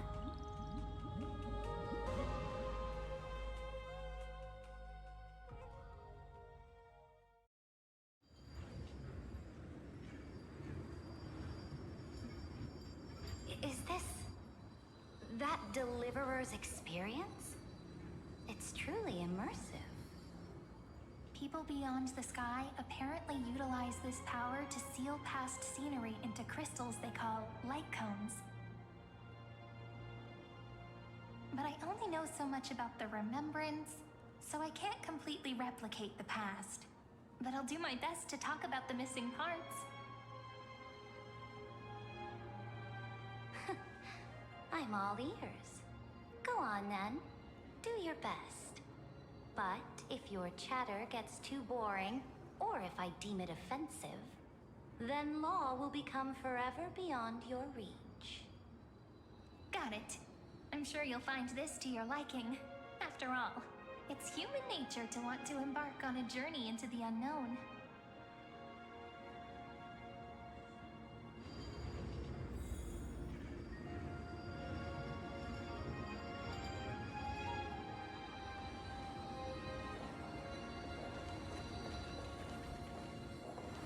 Direct offensive, or crush them from the flanks. What brightly colored annals. The journey of the Deliverer's conquest. Let me partake in it. Is this a fortress in the sky? This is the first step of my friend's journey among the starry seas. Oh, wow. This place is called the Herta Space Station. Just think of it as a supersized grove of Epiphany. Oh, so it's the territory of that witch. She and another Antikytherian lent me a helping hand back at the banquet.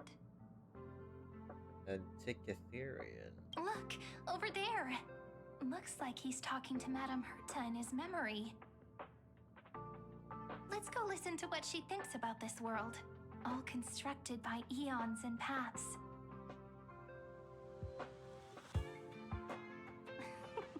Are you telling me that woman is Herta? She seems shorter than I remember.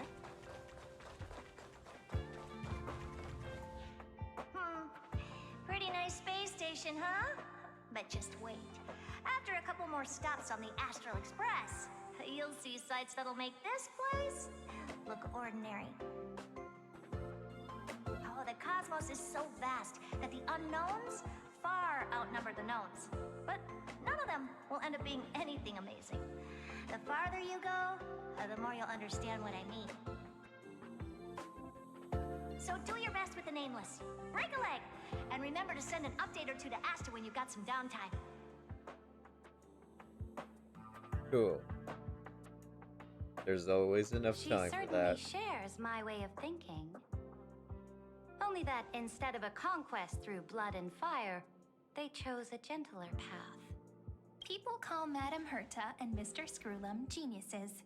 Apparently, only the smartest people in the cosmos can receive the blessings of Nous, Amphoreus' true creator. Oh. Do you mean that even individuals of such nobility are merely subordinates to a god? On the contrary, after all, it was the very first of them who created the god. But I don't really know all the details about that. You might be able to ask Madame Herta herself when you get the chance.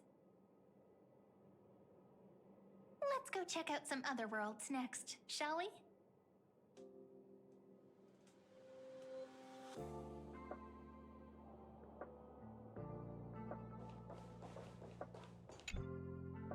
This next stop on the journey lot of similarities to Amphoreus.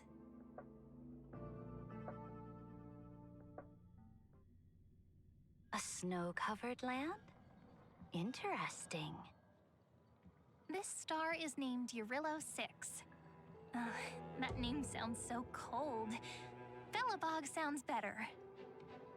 The girl we see here holds a similar station to you, Imperator. She's the supreme guardian of this world, a leader who took up the mantle of government during a disaster. I did not expect the Empress of this world to be so young. Well, your appearance isn't much older. The object in the distance resembles Nikador. Is it a weapon? No, it's called... Right! The Geological Reconstruction Unit. Just Nikador. Amphoreus' Titankin? Disappointing. Oh yeah, it's a god to them, but here it's just a machine. It's all thanks to you that we survived the crisis. The collaboration with the IPC is both an opportunity and a challenge. Nonetheless, it's an important step in our journey back into the universe. This world was sealed beneath its sky just like Amphoreus was, and they only managed to reconnect with the stars when the Nameless arrived. That IPC she spoke of, is it a more powerful organization? Yes, the IPC conquered many worlds through trade, and opened up a vast territory that way. There are many such powerful alliances beyond Amphoreus, and they all walk on roads different from the destruction. Coming back to the Supreme Guardian and her Belobog, didn't they find a peaceful way to enter the interstellar community? That cannot be true. That IPC would never have grown so big on trade alone. It may pretend to be a wealthy merchant with clean hands, but I am willing to bet that it grew fat on gory oppression and bloodshed. Its path of conquest must have had no mercy for the weak and would have destroyed them if needed. Are you telling me that this snowland never thought about tossing its dignity to the wind and kneeling to the IPC? I will not believe it. Speak your truth, Queen. I will never allow the Imperator's empire to be sullied by others. Amphoreus must become a power so strong that no interstellar foreigner would dare to look down upon us. Imperator, Belobog isn't as weak as you imagine. Listen. I indeed hesitated. But now I understand what we must do. Belobog must learn how to walk on her own until she no longer needs the support of others and can stand on her 2 feet among the stars. Even if I may not live to see it, I believe such a day will surely come. They still have their dignity intact. One day, that hope will melt through the ice and help them into a prosperous tomorrow. But the order of the cosmos is already set in stone. The old laws decree that only the strong survive, binding the weak in an unbroken chain until they wither and turn to dust. Unless they embrace the power of the destruction. Amphoreus must shatter the old law and become the new order among the stars. Damn. Speaking of the Order, another one of my friend's companions may be able to enlighten you further on that. Welcome to Shanzo Alliance, then. Let's go to the next page.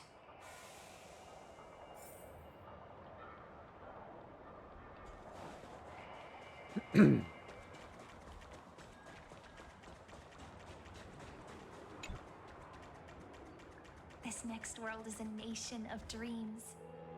The first time I heard about that place, I didn't even know what to think. Wait, what about Shanzo Alliance? I thought we were gonna go there first. What happened there? Such opulence does indeed evoke astonishment. This world is called Penacony, an eternal city built upon a land of dreams. Oh, hi there, Abso. It's also my friend's previous stop, where they went through Second a half risky but of exciting the adventure. storyline of this quest. It's Tell me about it then. That man standing afar has wings on his head. I am truly curious. Let the record show that this viewer was here first. Thank you for that. Now let's find out what they think about it. To gaze upon the views of the Reverie Hotel one more time. I'll be just a traveler when I come back here again.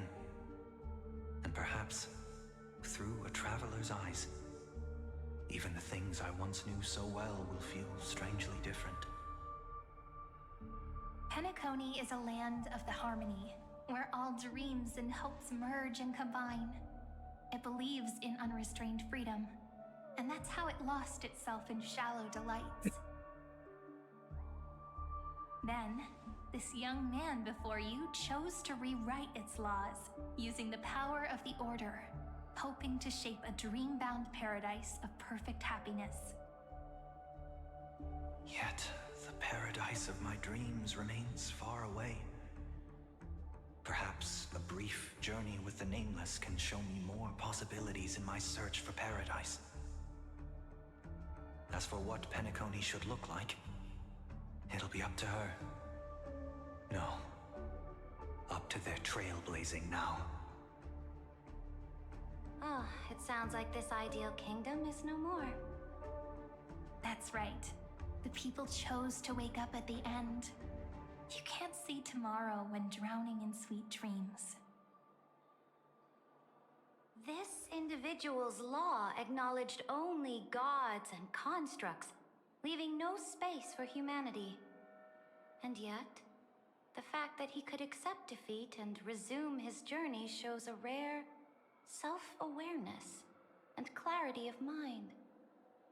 You are also very self-aware, Imperator. Then you must know that the world promised by the destruction also has no place for humanity.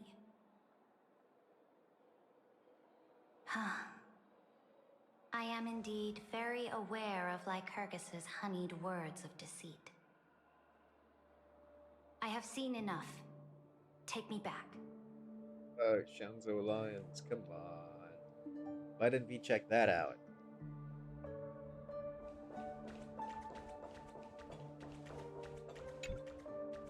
Then let's wrap up this trip down memory lane with one last scene.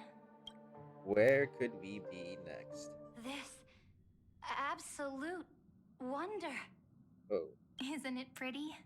That's our Amphoreus. Our world flows and meanders in this endless band of light.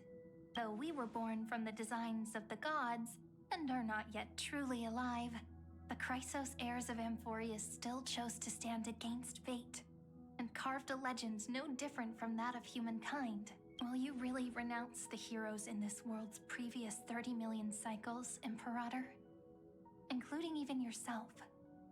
Will you bow to brutal destiny and allow that puppet master named the destruction to have their wish? I know what you want to do, sidekick. You want to use that deliverer's memories to influence me and tilt the scales of law toward him and the two geniuses. You really saw right through me, Imperator. How can one rule an empire if one is incapable of understanding people's minds?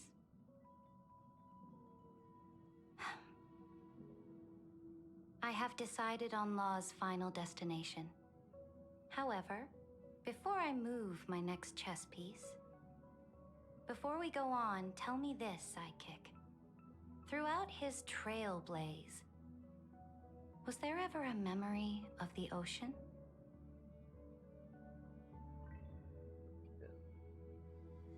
The ocean. My cradle. My home. You shall complete your conquest in the ocean at the boundaries of this world. and eternally slumber in the sound of tides. You shall eternally slumber in the sound of tides, and complete your conquest in the ocean at the boundaries of this world. Our prophecies aligned as flawlessly as a sea snake circling upon itself. An elegant loop, like a joyful hymn, like the circulating ocean current, like our two fates, like Amphoreus itself.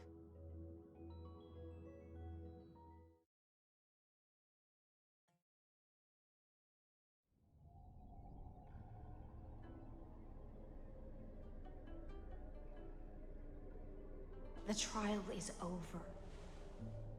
So tell me, who will own the divine authority of law? I won't give it to anyone. What? I am the law. Why should I give my imperial crown to any other? Both the Deliverer and the Theoros came from beyond the sky. They have no right to interfere with the lands I conquered with my own two hands. The law of Amphoreus shall be determined by Amphoreus's master. What exactly did you see in the trial? Everything. I saw everything regarding the rules of this world's operation. I saw the laws of extrapolation that Theoros spoke of. I saw the ultimate protocol. As long as I offer a sacrifice of equal weight, I can rewrite the laws of this world according to my will.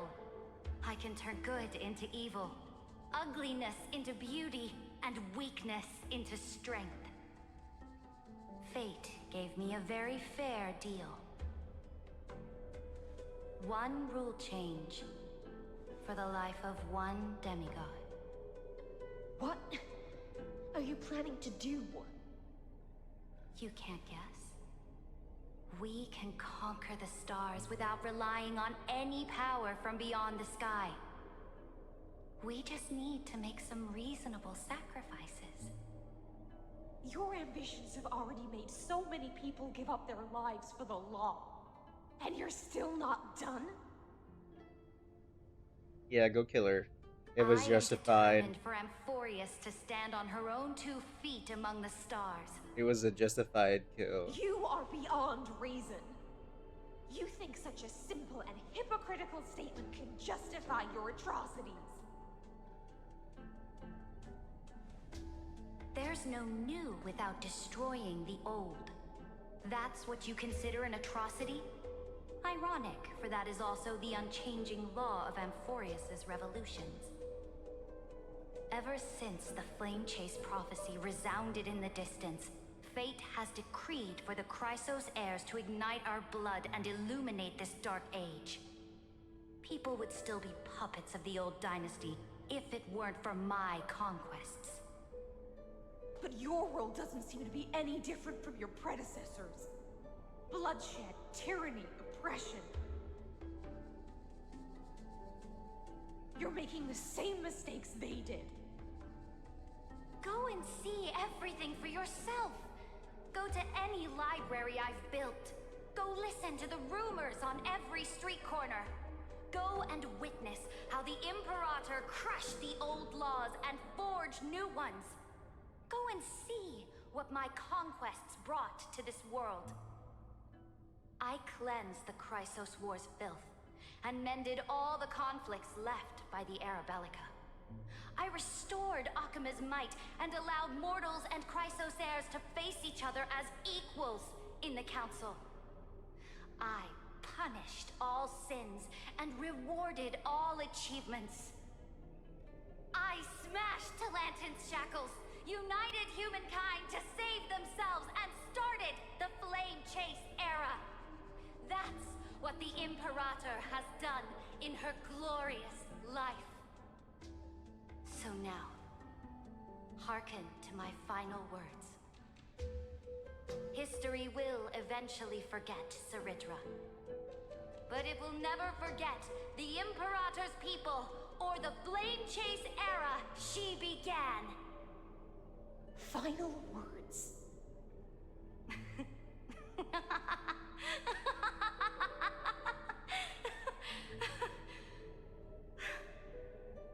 Amphoreus is about to be destroyed.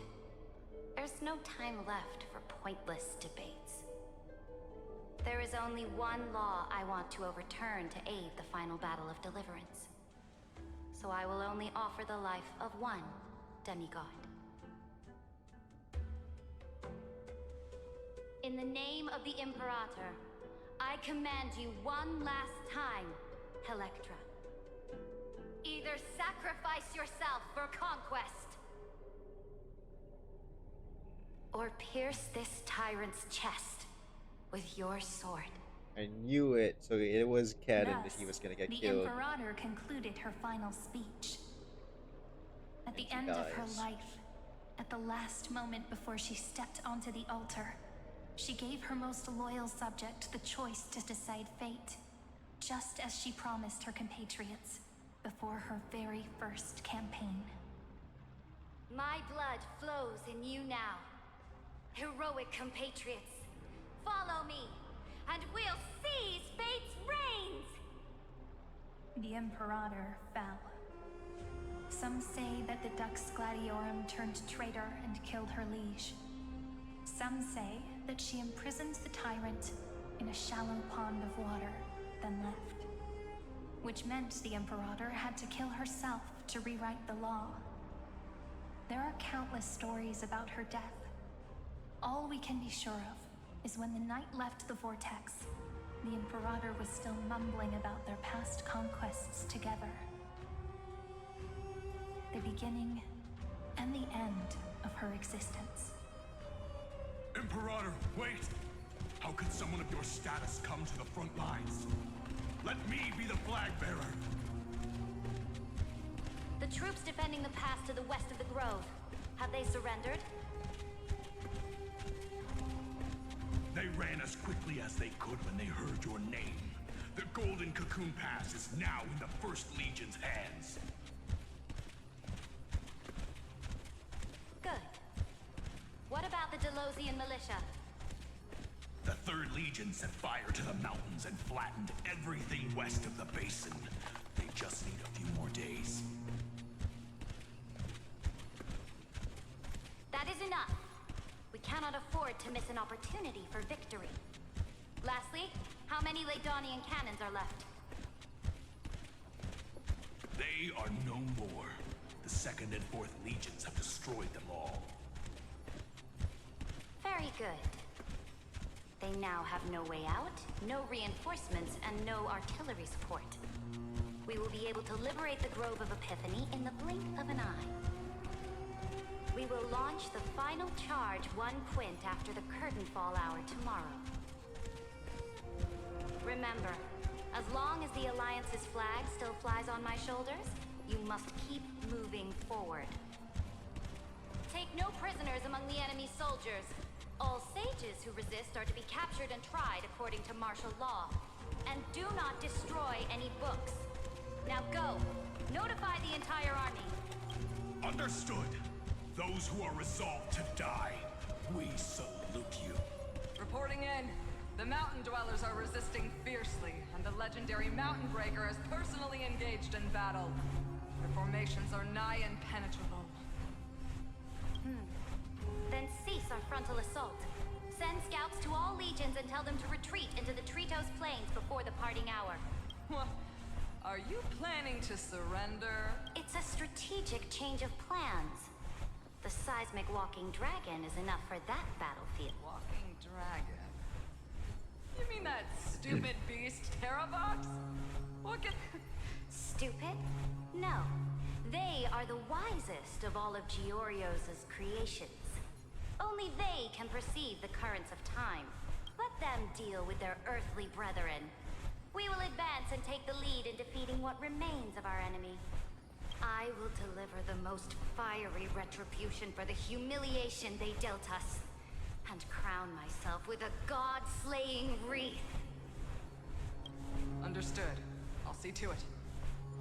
Those who are resolved to die, we salute you. The Temple of the Three Fates sent a letter, Imperator. They refused to surrender and said this letter is their last warning to us. Tell the commanding officers not to launch any attacks unless they receive the Imperator's handwritten approval. Disobedience will be punished by death. He is so cruel. What are you doing? The priests of the Three Fates aren't soldiers, but politicians. Do not mistakenly believe they don't have a plan. These dying pests will wring out every idea from their brains, all for short-sighted gain. They are much shrewder than we are. I am inferior to them in that regard. They also have the prophecy to wield as a weapon, something I am not blessed with. Launching an unplanned attack will only disadvantage us, as all of Amphoreus will judge our actions. Which means, I will be heading to the battlefield myself, just as I have always done. This time, however, I will go alone. I will conduct secret negotiations to ensure fate is on our side. Understood. The legions will make their preparations.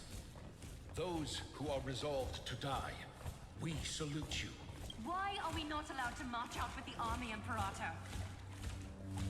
This will be a long voyage with no return. Those of you who bear the prophecy cannot come with me. Why are you personally leading this battle if it's doomed to fail? The Flame Chase journey cannot be without a leader. That is correct. The Empire will be without a head when the Imperator falls. But remember, as long as you seize the right opportunities, even a chaotic game will remain winnable. My departure will create a long staircase for you. You will understand what I mean when news of my death reaches your ears. Saridra, is our journey about to be over? Destroy the old laws and forge new ones. My conquest has reached its limits within the borders of Amphoreus. Since the prophecy already decreed that the Imperator would never conquer the stars as she wished, I will bow out here and try no more. More Chrysosairs bearing divine authority will be born, and many more heroes will arise. Will they demand peace or war? Will they resist tyranny or become the next Imperator? Do not mourn for me. Anyone can kill the Imperator, but the only one who can truly destroy her is Saridra. At the end, I faithfully recorded the most important battles in the Imperator's life. Her conquest was about to be completed at this point in the story. However, for some reason, a memory suddenly entered my mind just as I was about to put down my pen. It was a journey on a fantastical train. I had the honor of having a heart-to-heart conversation with the Imperator under the stars, and I asked her this question at the end of that discussion. How do you want history to remember you? As a hero who gave up her life for the Flame Chase? Or as a tyrant? She answered so quickly, as if she had made up her mind long ago. I would rather be forgotten than be defined.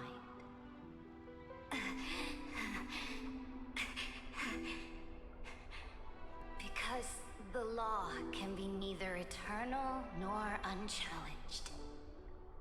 And only humanity can pen laws into history's pages. Now, I have shattered the greatest law of Amphoreus. The game is nearing its end, Dux Gladiorum. Even though you killed the Imperator in the previous 30 million cycles, this time, you finally found your own law. Then, High Sealants. I will ask someone to deliver the prophecy's ocean at the boundaries of this world to you. Will you choose to swim into that ocean? I do not care. Do not care.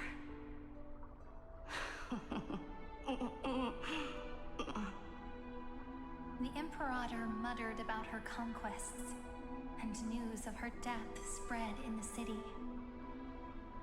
Her eyes. Liberty! The tyrant is dead! Go! Shout this news in the streets! My people, my fellow elders, do not panic. Stand your ground. That usurper has paid for her ambition with her life.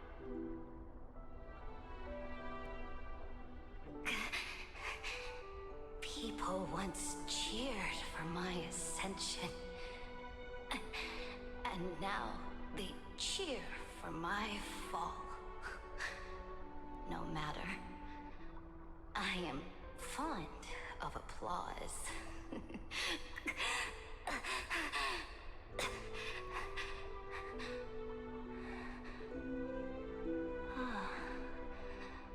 I see the cosmos, the battlefield that I cannot reach. I will return in the next cycle. The stars will hear my legion's war drums.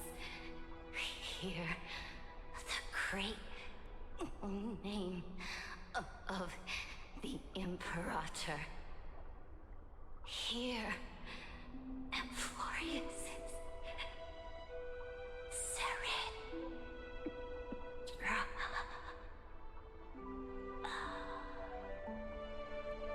To this day, we do not know which rule the Imperator overwrote at the cost of her life. Perhaps the truth will only be revealed at the moment of checkmate, just like every chess game she ever played. My goodness, chess mentioned. I'm so bad at it. We only know her death inflamed Akama. On one side of the city, those who defended liberty toppled her statues to the ground. On the other side, her supporters put themselves between the masses and her monuments, declaring loudly that the Sovereign is still among the people. It is said that golden blood congealed into the same letters everywhere they fought. It was the name borne by Akama's first and final Sovereign, the Imperator Saritra. But the one who bore that name did not see any of this. Her gaze was cast far away, and the sound of tides in her ears drowned out the people's cries. What was the Imperator thinking about in that prophesized ocean at the boundaries of this world? In that shallow puddle of stagnant water? Was she reminiscing about her past conquests? Or repenting for the millions killed for the flame chase? It was neither. The Imperator only saw how the surface of the water gleamed like that crude chessboard, dissected by light and shadow in the afternoon when her teacher played against her for the first time. Look at this chessboard. What do the pieces look like?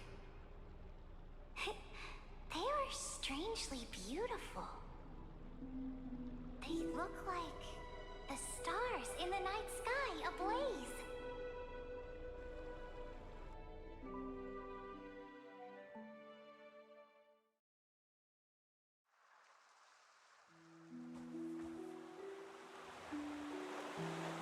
From that page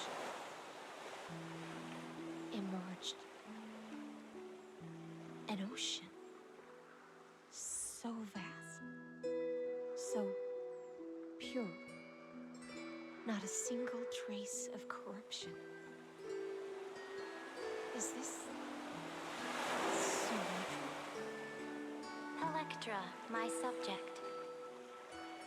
Ever since you walked out of the tainted ocean and pledged yourself to me, I have seen the abyss in your eyes and the emptiness in your heart.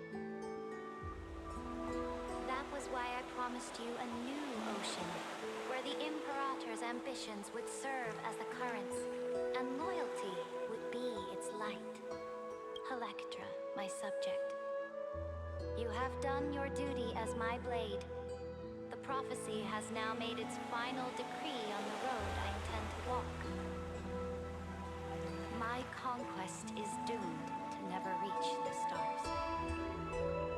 But the Imperator never makes empty promises.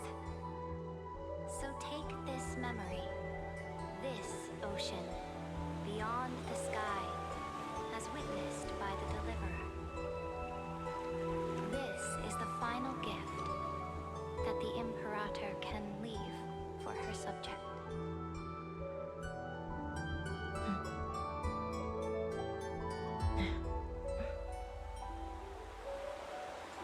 When I was still a fish in the ocean, I always felt so genuine swimming through the waters. But once I stepped onto land, I found myself caught in a plague. Every land dweller wore a mask in their life. Do you still not get it? I do not long for the oceanic depths of my homeland. Nor do I crave the swelling seas beyond the sky. Perhaps even I don't know what I want. I still don't know where I should swim to even at the end. But I know one thing right now.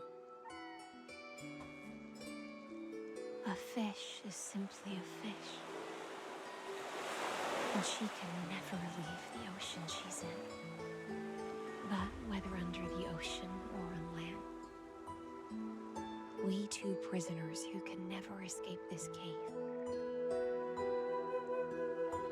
can still look outside the cave and see the stars.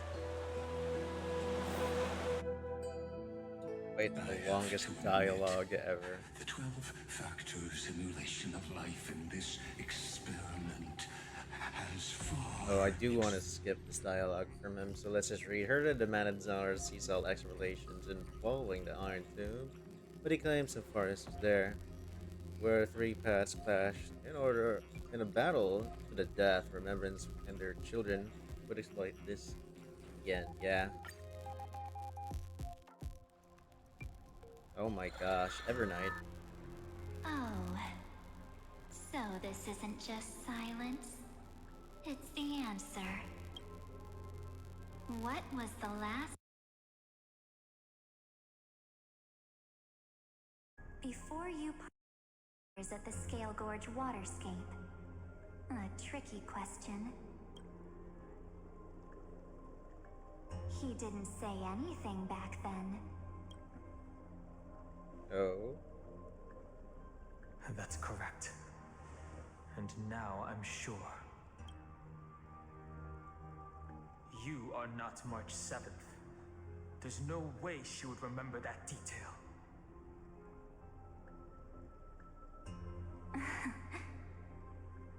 I'll only warn you once. Leave her body. Now. How impulsive. That's not like you at all.